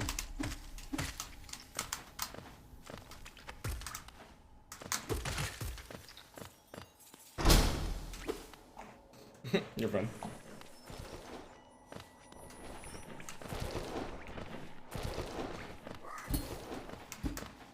How could you get us mixed up? I don't have as many fingers.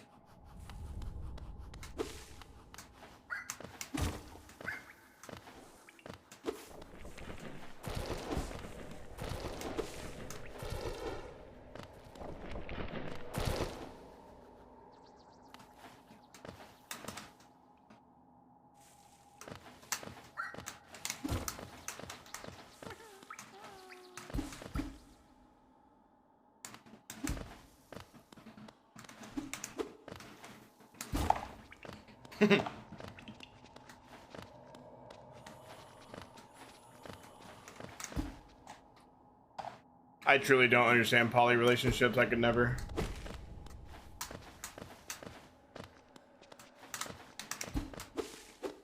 And I honestly haven't seen that much evidence to the contrary, if any.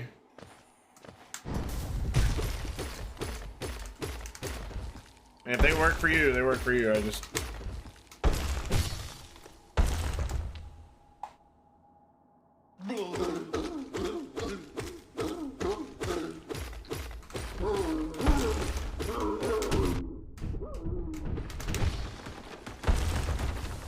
Are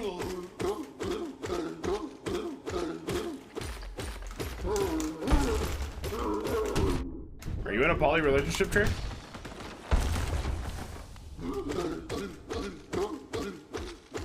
Oh, never mind. I thought you said evidence. Like, I haven't seen it work.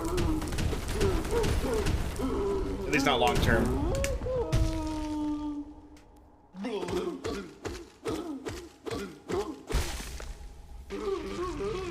Do you?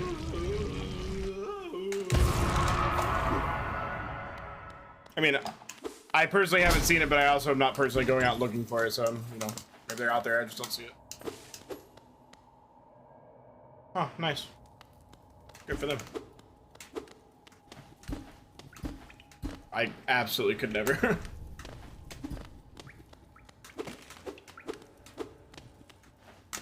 It's not even like a jealousy thing, it's just I just don't like,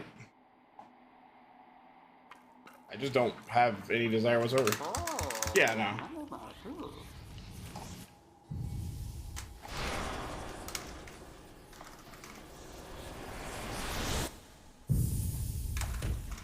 Wait, is it like an identity thing? Like, when you say we're not poly.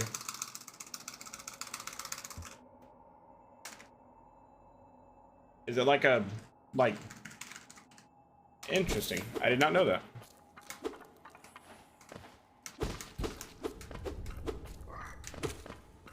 I know a lot of identities aren't a choice. I thought that one was, but if I'm wrong, I'm wrong.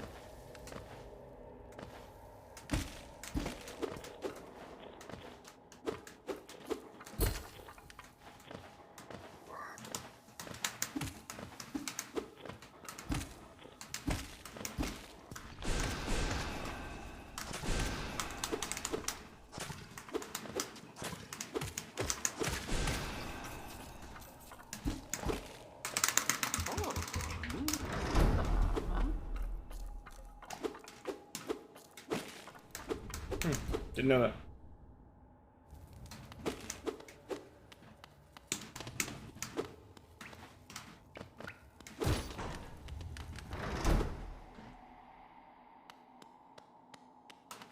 I jumped too early.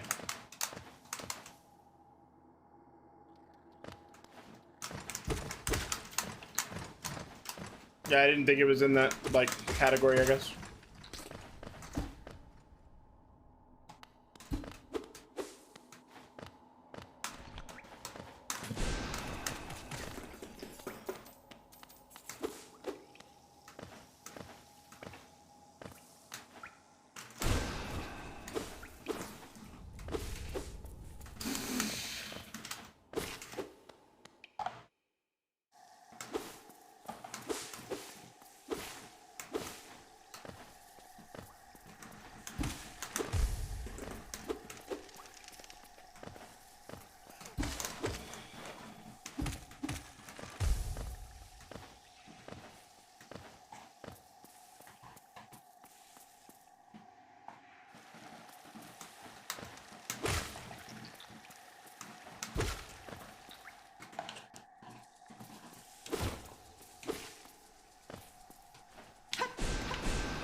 Hey, Rhino, you want to be super straight, guys?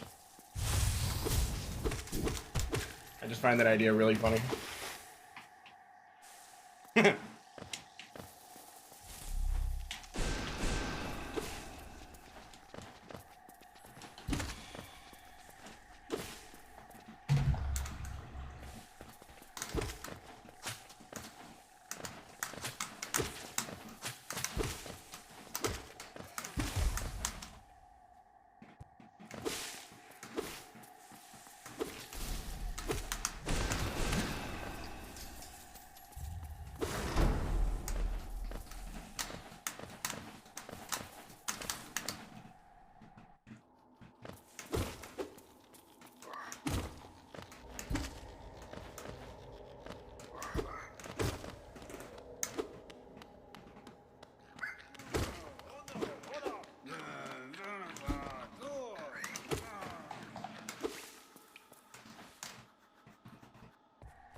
Did I start shooting before I had a, like, before I got a ninth, or a, yeah, ninth hit?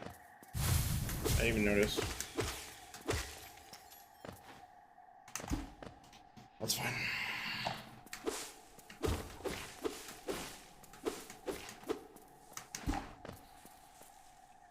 Droshik Halimo. Garama! Edino! Hut! Shaw! Oh! Hut! Ha! Oh! Hut! Ha! Dick! Shaw! Okay.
This is gonna be the one okay Elder Who fight I have when I'm 5 seconds behind.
Batese.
Kind of tired of this one.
What did I say?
Yeah.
God, the worst RNG I could possibly get. Get the fuck off.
Let's go watch something, Salt. I don't know how the fuck I dashed onto it. I'm literally.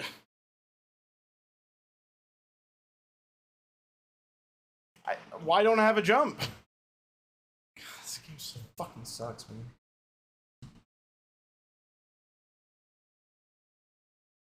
So fucking irritated right now.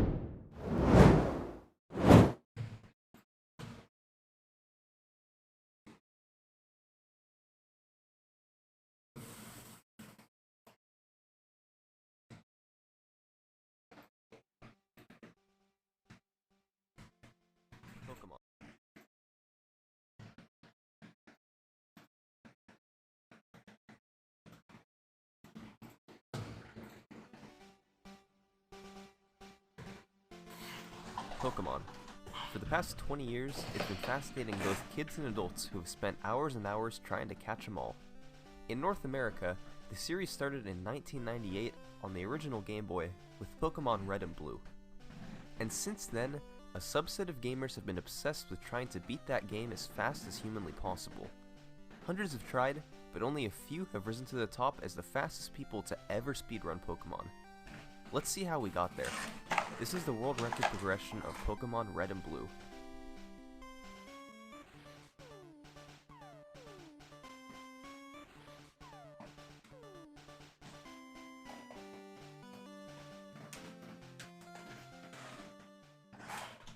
The true origin of Pokemon Red and Blue speedruns can be traced back to the mid-2000s. There's a guy named Jacob McMillan who seemed to have full control of any percent glitchless runs of the game back in 2008. He did a run in 2 hours and 39 minutes, before eventually lowering it to 2.5 hours flat. However, we're not going to be looking deeply at these runs today, since they weren't nearly as optimized as the run I'm about to show you. Let's move a few years later. This particular run of Pokemon Glitchless was done by a fairly well-known runner. His name is Worcester, and on November 14th, 2011, he completed the first really optimized speedrun of Pokemon Blue, 1 hour and 58 minutes. Let's see how he did it. So, Worcester had the choice of picking from Bulbasaur, Charmander, and Squirtle as his starter Pokemon. He ended up going with Squirtle. He's the only water type of the three, and the first of the 8 gym leaders that Worcester would... Fun fact, Summoning Salt's never played Pokemon, so there's a couple of wordings in this video, like how they didn't feel the need to explain to them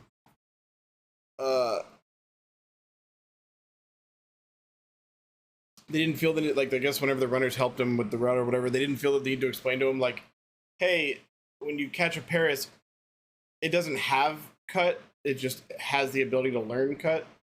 And so, but like, they were just like, yeah, we catch a Paris for cut. And so Summoning Salt was like, oh, I guess he just comes with cut. That's You're gonna hear it in the video, but he doesn't really know that much about Pokemon. Encounter, Brock, was Rock type. Since Water type Pokemon are super effective against Rock type, this meant he could easily breeze through the start of the game to level Squirtle up for later. Worcester's general strategy throughout this run was to just make it through the game while doing the minimum that was required. Rather than waste time trying to capture other Pokemon and trying to level them up to use their moves, for the most part he simply rode Squirtle throughout the entire game, going to each of the 8 gyms, then fighting the Elite Four. In addition, he played on Pokemon Blue instead of Pokemon Red, because Pokemon Blue gives you a higher chance of getting Sandshrew after Mount Moon.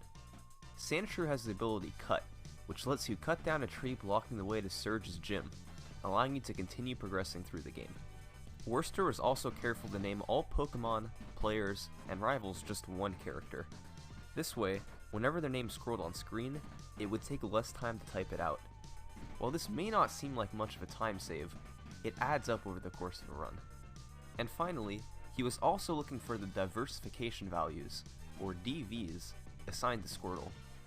You see, once the game begins, it randomly assigns values to 4 statistics for your starter Pokemon: attack, defense, speed, and special, on a scale from 0 to 15.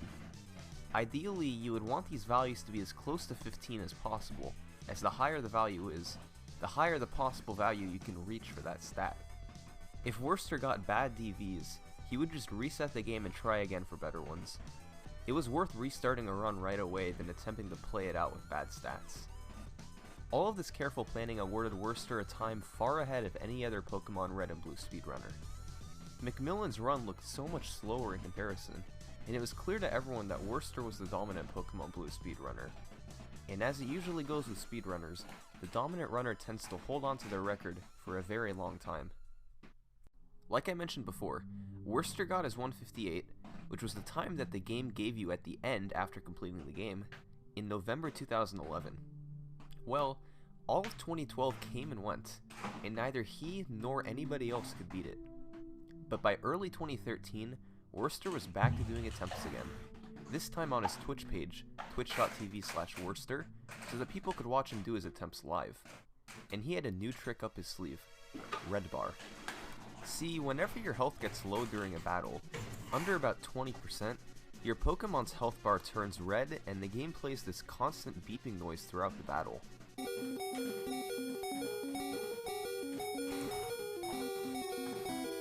It was basically the game's way of grabbing your attention and saying, you better be careful, you don't have much health left and you can die easily.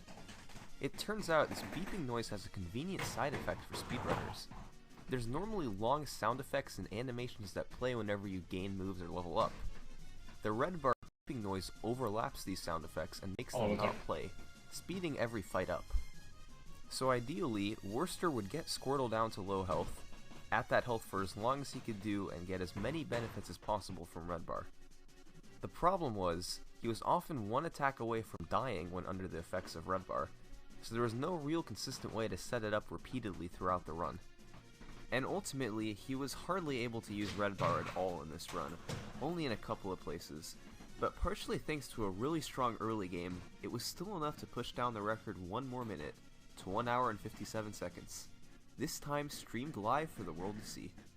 By the way, the splits you see on the side were for real time, to give everyone watching an idea if he was on a good or a bad pace. The time that runners were actually paying attention to in the end was the in-game time at the end of the game. 457. Did you get it? Congratulations, man. And I got trips on my money. So by this point, Worcester had had the record for close to a year and a half, without anybody being able to challenge him. His method of taking Squirtle and running with him just wasn't working for anybody else. Well, if people couldn't outplay him just yet, maybe somebody could out-strategize him. This is extra tricky.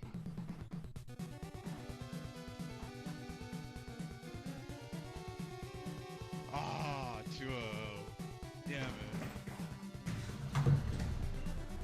Extra Tricky decided to start with Squirtle, just like Worcester, because he could quickly get through the first gym with him.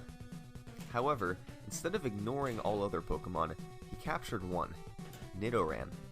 He then proceeded to use him and level him up until he evolved into Nidoking. Nidoking was really overpowered. He has strong stats, can can use moves like Thrash and Horn Drill to quickly take down enemies, and was effective against most other types of Pokemon. Most importantly though, he was a lot more effective than Squirtle. 159! Yes! I got 159. This meant a couple of things for Extra Tricky. The first being that he had to play on Pokemon Red instead of Pokemon Blue. Pokemon Red gives you a 30% chance of encountering a male Nidoran, which is needed to evolve into Nidoking, versus Pokemon Blue's 5% chance. 158. Alright. But 157 definitely going to come. Definitely will come. The second thing it meant was that the run was faster now, right? Well, not exactly. Yes, Nidoking was an extremely powerful Pokemon, but it took time to capture him in the first place and level him up to where he needed to be. It wasn't clear back then if Worcester's Blue Squirrel route or the new Red and Nidoking route was faster. Nonetheless, Extra Tricky began doing runs of Pokemon Red with the new route. He did his runs on emulator, which I'm sure won't cause any controversy later or anything. And as you've seen from these clips, he was slowly closing in on Worcester's record of 157. Yes! I got it! Yes! 157!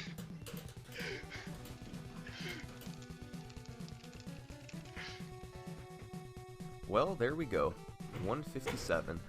Somebody had finally caught up to Worcester. If nothing else, it proved that this Nidoking route could compete with the Squirtle route, and that even though he had ran the game for so long, it wasn't impossible to compete against Worcester. So then we go into June 2013. And honestly, this was one of the greatest months of speedrunning for a game that I've ever heard of. It all started on June 16th. Extra Tricky was on a run with the Nidoking route that, as you can see from his splits, was a minute ahead of the record. That meant that if he finished this run, it would probably be a minute ahead of the 157 and he would get a 156. Everything had gone smoothly, but then...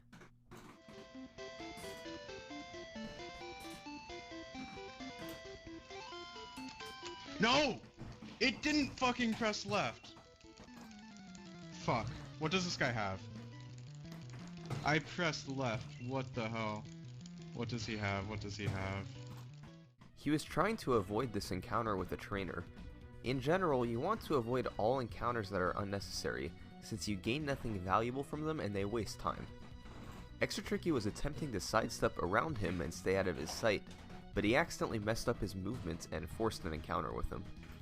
In all, it wasted about a minute, essentially erasing his lead and leaving him with yet another tied world record of 157. So that was June 16th, and this is what happened the next day, June 17th.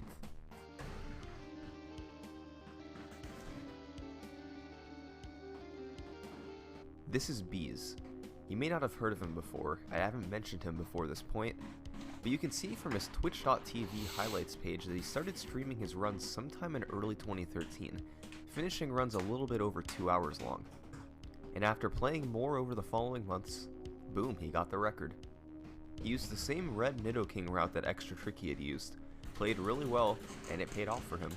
He was a full minute ahead of anybody else. 2 days later, June 19th, Extra Tricky did more attempts to get the record back. He had this run that was looking really good at the start. In fact, it was good enough to probably be the best pace he had ever been on. Then, he entered into Mount Moon. I mentioned before that you wanted to minimize unnecessary encounters since you gain nothing from them. You're at a large risk of getting some random encounters in Mount Moon, and you're usually going to end up with a handful of them in an average run. But on this particular run, Extra Tricky got 18 random encounters. Mount Moon entrance, that's approximately as good as my best ever. 2, 3, fuck. And also do the last. Ah, this encounter rate is complete garbage. And I have the goods. Oh. This is stupid.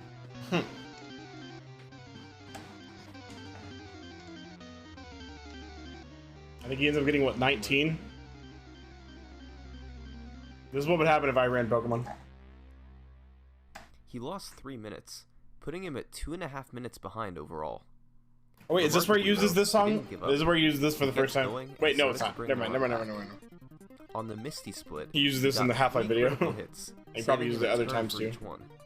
Since he defeated them quicker, this meant he didn't have to go into the menu to heal before Misty. Hello, Crit. But this is the video where he decided. I don't know.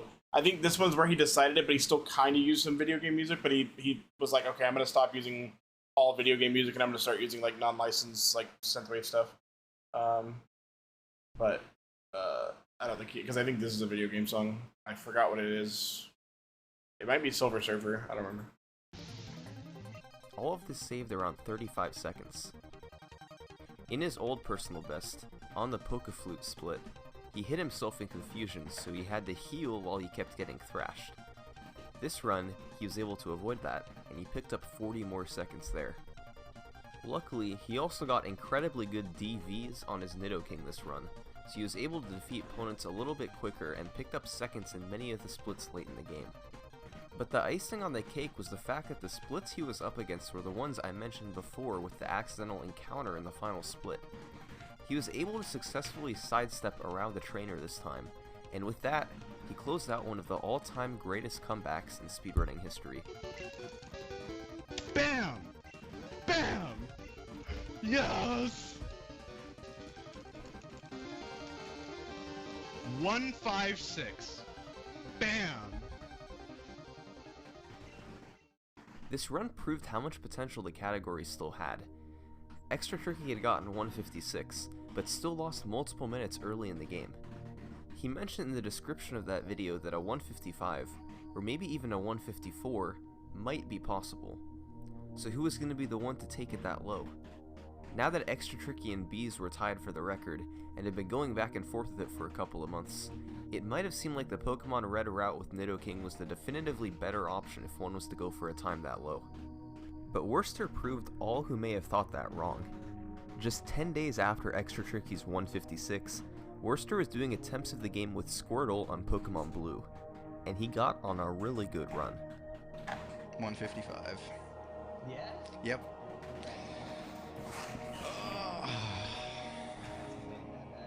Awesome.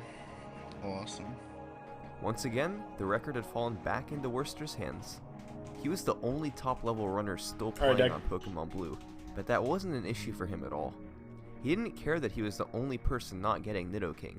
He was still able to beat the others anyway. Well, except for the fact that the day after Worcester got this run, Extra Tricky got a 155 on Pokemon Red.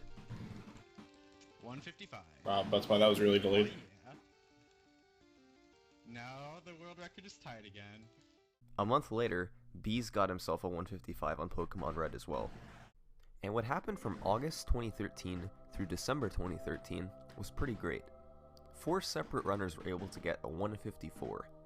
Already established runner Extra Tricky was the first to get it, once again using the Pokemon Red Nidoking route. Over the following months, runners Mounts Bank and J Payne Train were able to achieve a 154 on Pokemon Red as well. And yes, Worcester too was able to get a 154 on Pokemon Blue with Squirtle.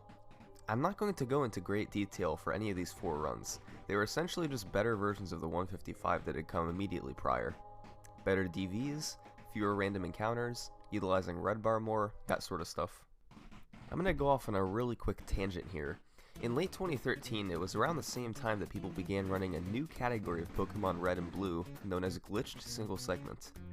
Every run I've talked about up to this point, and every run I will be talking about after this point, is from a category known as any % glitchless, meaning that you can beat the game as fast as you can without using any glitches. Glitched single segment, on the other hand, allowed you to use glitches, walking through walls, skipping gym leaders, things like that. This category originally let you beat the game in about an hour, and has since been pushed down to under 20 minutes. But that's a progression for another day. Now, we had these 4 runners, each with a 150. So he learned from his, like, making his video, like, switch categories halfway through. 4. Who would be the first to break the tie? Would it be Extra Tricky with his experience with the Nidoking route? Would it be one of the 2 newcomers? Or would it be Worcester with his Pokemon Blue Squirtle route? Well, it was indeed one of the newcomers, Mounts Bank. He got a 153 in December 2013, but sadly for us, it seems the video for this run doesn't exist anymore. All that's really known about it is he played on Pokemon Red with the Nidoking route and finished with the 153 as the in-game time at the end. A few months later though, in March 2014, Worcester more or less put the world of Pokemon Red Blue speedrunning on its head. 151.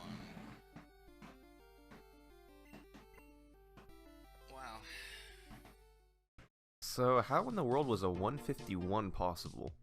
The key was a route that Mountbank had discovered a few months prior. You play on Pokemon Red, start with Squirtle, and then get Nidoking just like the old runs. Unlike the old runs, however, when you fight Koga, Weezing does a self-destruct attack. This causes both Nidoking and Koda to die, but Nidoking gets revived with low health because you use rare candies. And you know what it means when you have low health. You get Red Bar. Once you had Red Bar, you could hang on to it while you one-hit KO'd most Pokemon until Bruno. This consistent method of getting Red Bar and hanging on to it for an extended period of time was enough to save somewhere between 1.5 and 2 minutes. Nobody ended up getting a run with the Koga Red Bar strategy until Worcester did, so once he finally pulled off the run, it was record by 2 full minutes. The 151 stood unchallenged for a few months, but on July 9th, 2014, a video popped up on YouTube. Pokemon Red any percent glitchless in 150 by somebody named Exarion. Nobody had heard of Exarion before. Worcester, Extra Tricky, Mountsbank, none of them had any idea who he was. He didn't have any videos on YouTube before this one. The run was clearly done on an emulator, which is allowed, but historically whenever a speedrun pops up out of nowhere like this, it's usually fake. So when this run was posted, many dismissed it in the same way. But there was also no proof that the run wasn't legitimate either.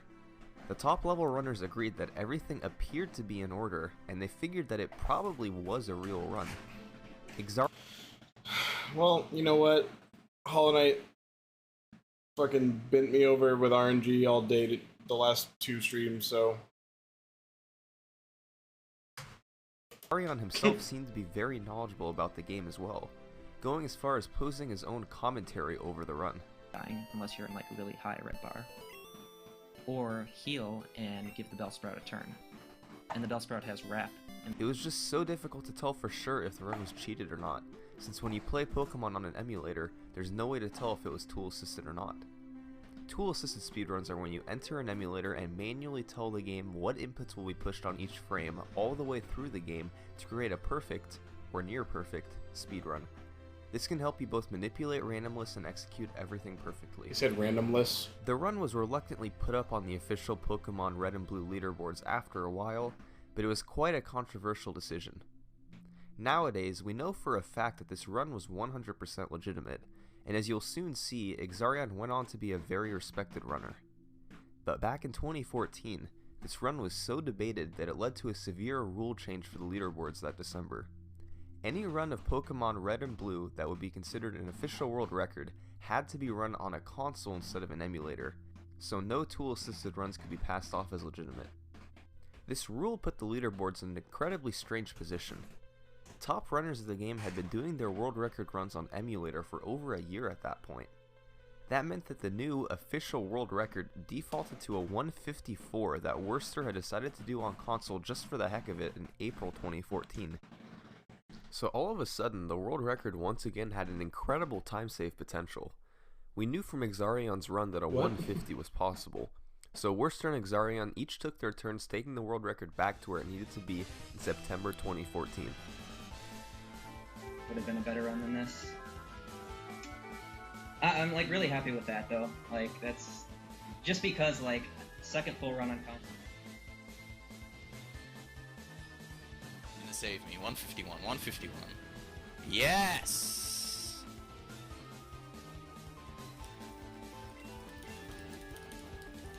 Very nice. Very nice. It's what I needed. Oh. To push the run Wait, what did that say? Oh man.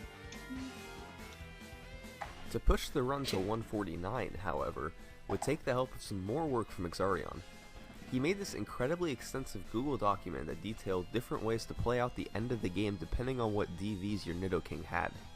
Depending on your attack, speed, and special values, it would tell you the optimal order to go through the last gyms, the order to use certain items, among a bunch of other things. So, more runs that made it deep late into the game now have potential to be world record. This turned out to be the key that Exarion needed for a new world record. In January 2015, he became the first person to complete a sub 150 run of Pokemon Red.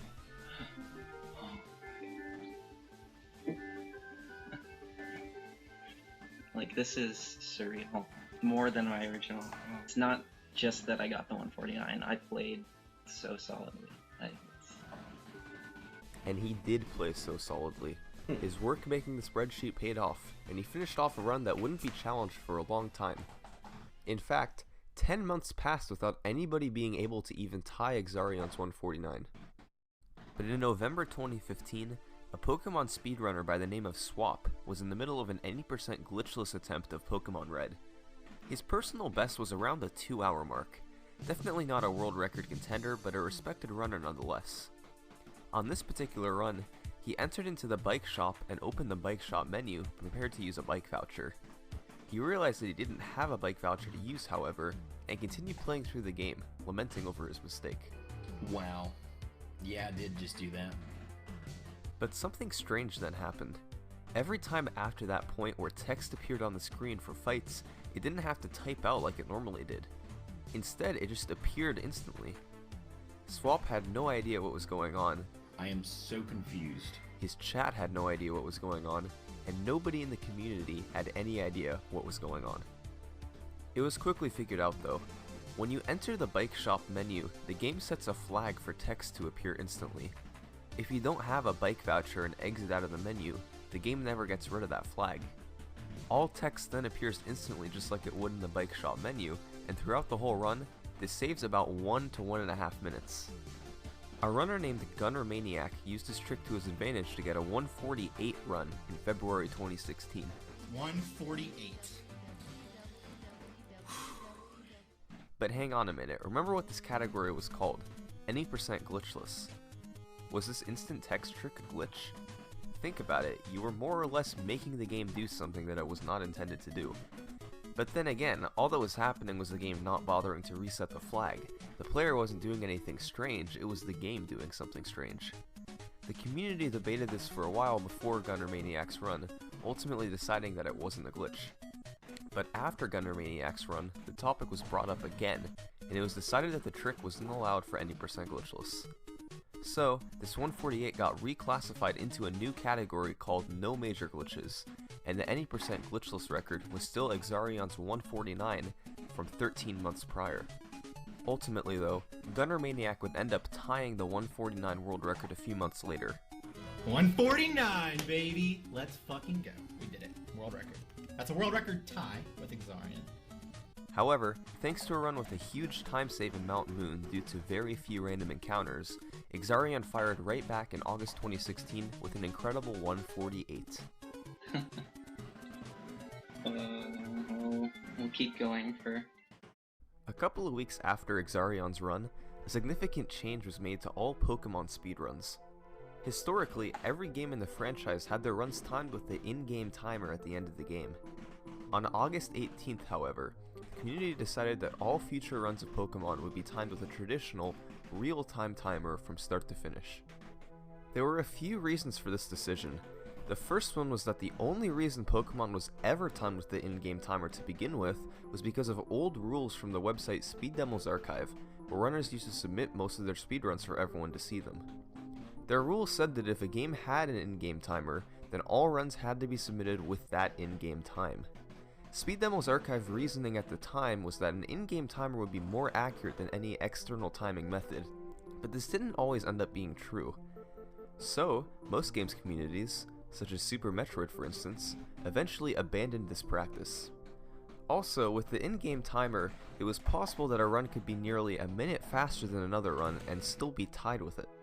The 149 that Exarion and Gunner Maniac both got, for instance, It's possible that Exarion's 149 could have been a 148.31 in reality, while Gunner Maniac's could have been a 149.29.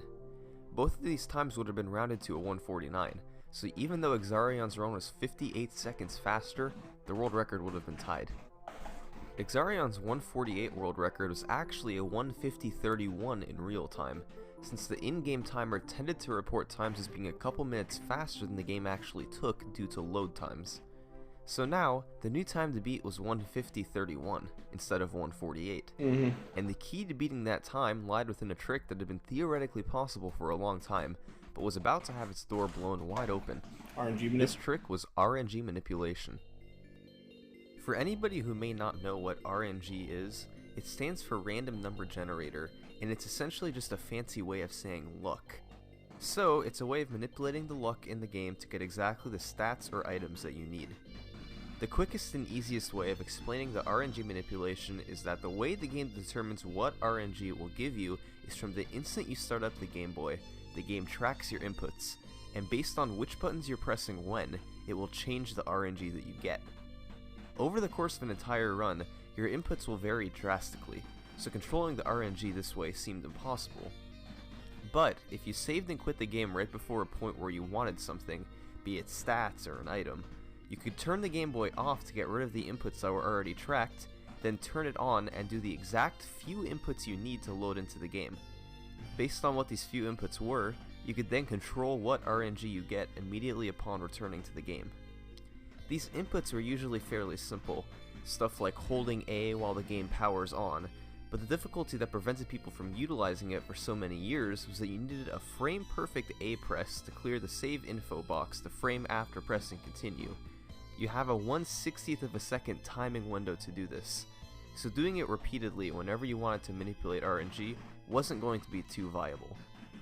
But then, that same August, people noticed a video called Pokemon Blue in 69 A presses where somebody beat the game while only pressing the A button 69 times.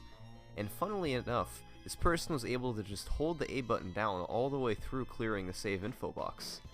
This oversight meant that there was no need to do a frame-perfect A press, since you could just hold down the A button instead. Initially, players found 3 places where the RNG manipulation could definitely be helpful. While more places have been discovered since then, these 3 remain crucially important. Before Nidobush, you could save and quit to get a Nidoran with a good level and good DVs. In Mount's Moon, you could save and quit to skip all random encounters until Rocket. And finally, outside of Surge's gym, you could save and quit to manipulate which trash cans the 2 switches were under so you didn't have to waste time guessing. With these 3 new tricks, so much RNG and randomness was now taken out of the run.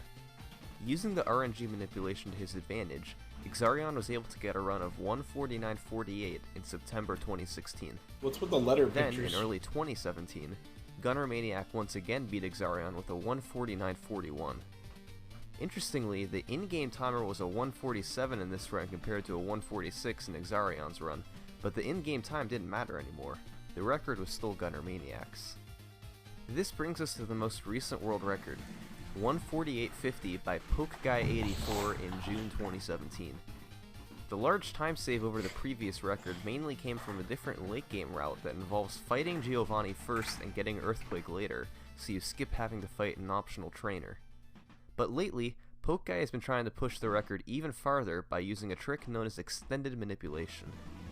Extended manipulation is essentially an extended version of RNG manipulation. Normally, you'd want to manipulate a Pidgey outside of Mount Moon so you can capture him by saving and quitting and performing the correct inputs to get back into the game to make him appear. But you also want to manipulate a Paris into appearing right after you get into Mount Moon so you can capture him as well. This would mean you would have to do 2 save and quits nearly back to back to perform 2 separate RNG manipulations. Turns out it's possible to play through the game from the Pidgey encounter until when you need to do the Paris encounter with close enough inputs to still get the Paris to appear, without needing to do that second save and quit. But the amount of precise inputs you have to chain together is really difficult. In addition to the extended manipulation, a new early game route has been routed as well, where you skip the Route 3 center and fight the Route 3 last, and pick up Mega Punch in Mount Moon. These strategies were all much more risky though, since you have less HP when fighting last. nobody has been able to complete a run with either extended manip or this new early route. So, as of today, PokeGuy84's 148.50 is where the world record stands. Pokemon Red and Blue has certainly had one of the craziest speedrun journeys of any game out there. The any percent glitchless category may not have had the most ridiculous, game-breaking bugs of a game like Super Mario 64 did, or the insane optimization of a category like Super Mario Bros. Oh, wait, I don't know. Maybe. But instead, a combination of rule changes, controversy, and the frequent discovery of new routes and strategies. And this is just the beginning of this game's world record progression. The new extended manipulation and early game route I talked about before will be used in the future to drop the game's time even more.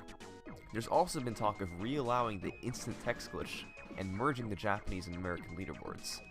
So, be sure to keep an eye out for any of the runners listed in this video, So many or changes. possibly even a new runner, to continue writing this game's record history in the future.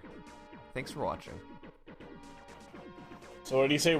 So this is the part of the video where I normally just have a black screen with links to other videos, but since I can't link it here, I also just want to... So, as of today, PokeGuy80... 148.50. Let's go see. This has become like part of the ritual.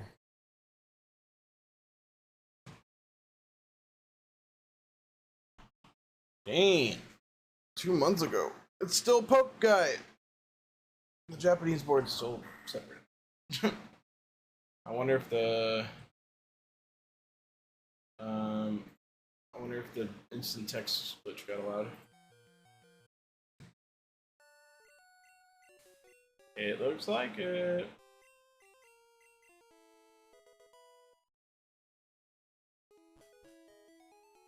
Where does he go?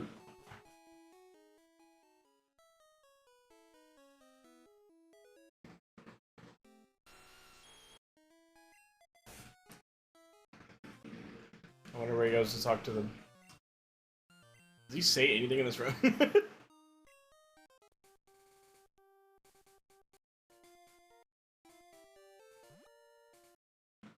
shit, Smungathon with the 5 gift subs, thank you very much. So is he gonna go talk to the bike guy immediately? Back the very good Metapod crit. Well, looks like it. Yeah.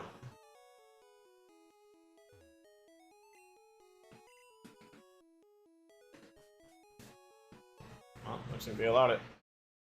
Anyways, time to rank it. I think that's probably the best one so far. I hate that, like, where it just keeps getting better and better. Although Donkey Kong 64 was the last one we watched, and I think half I think about that. But I do think that goes here. I think it's still going to end up being a low A. But we just haven't seen any of the other A's yet. It's going to get to the point where we're like, is that S or A? Or is that high S or low S? But for now, I think that is the best one he made so far. It seemed like he, you know, I know he switched to Sony Vegas or whatever software he ended up using. And it's just better. But yeah, thanks guys. I'm gonna try to finish my work tomorrow a lot earlier than I did on Tuesday, so I can actually stream at like a decent hour and actually get more than an hour and a half of runs. But yeah, I'll see you tomorrow. Peace.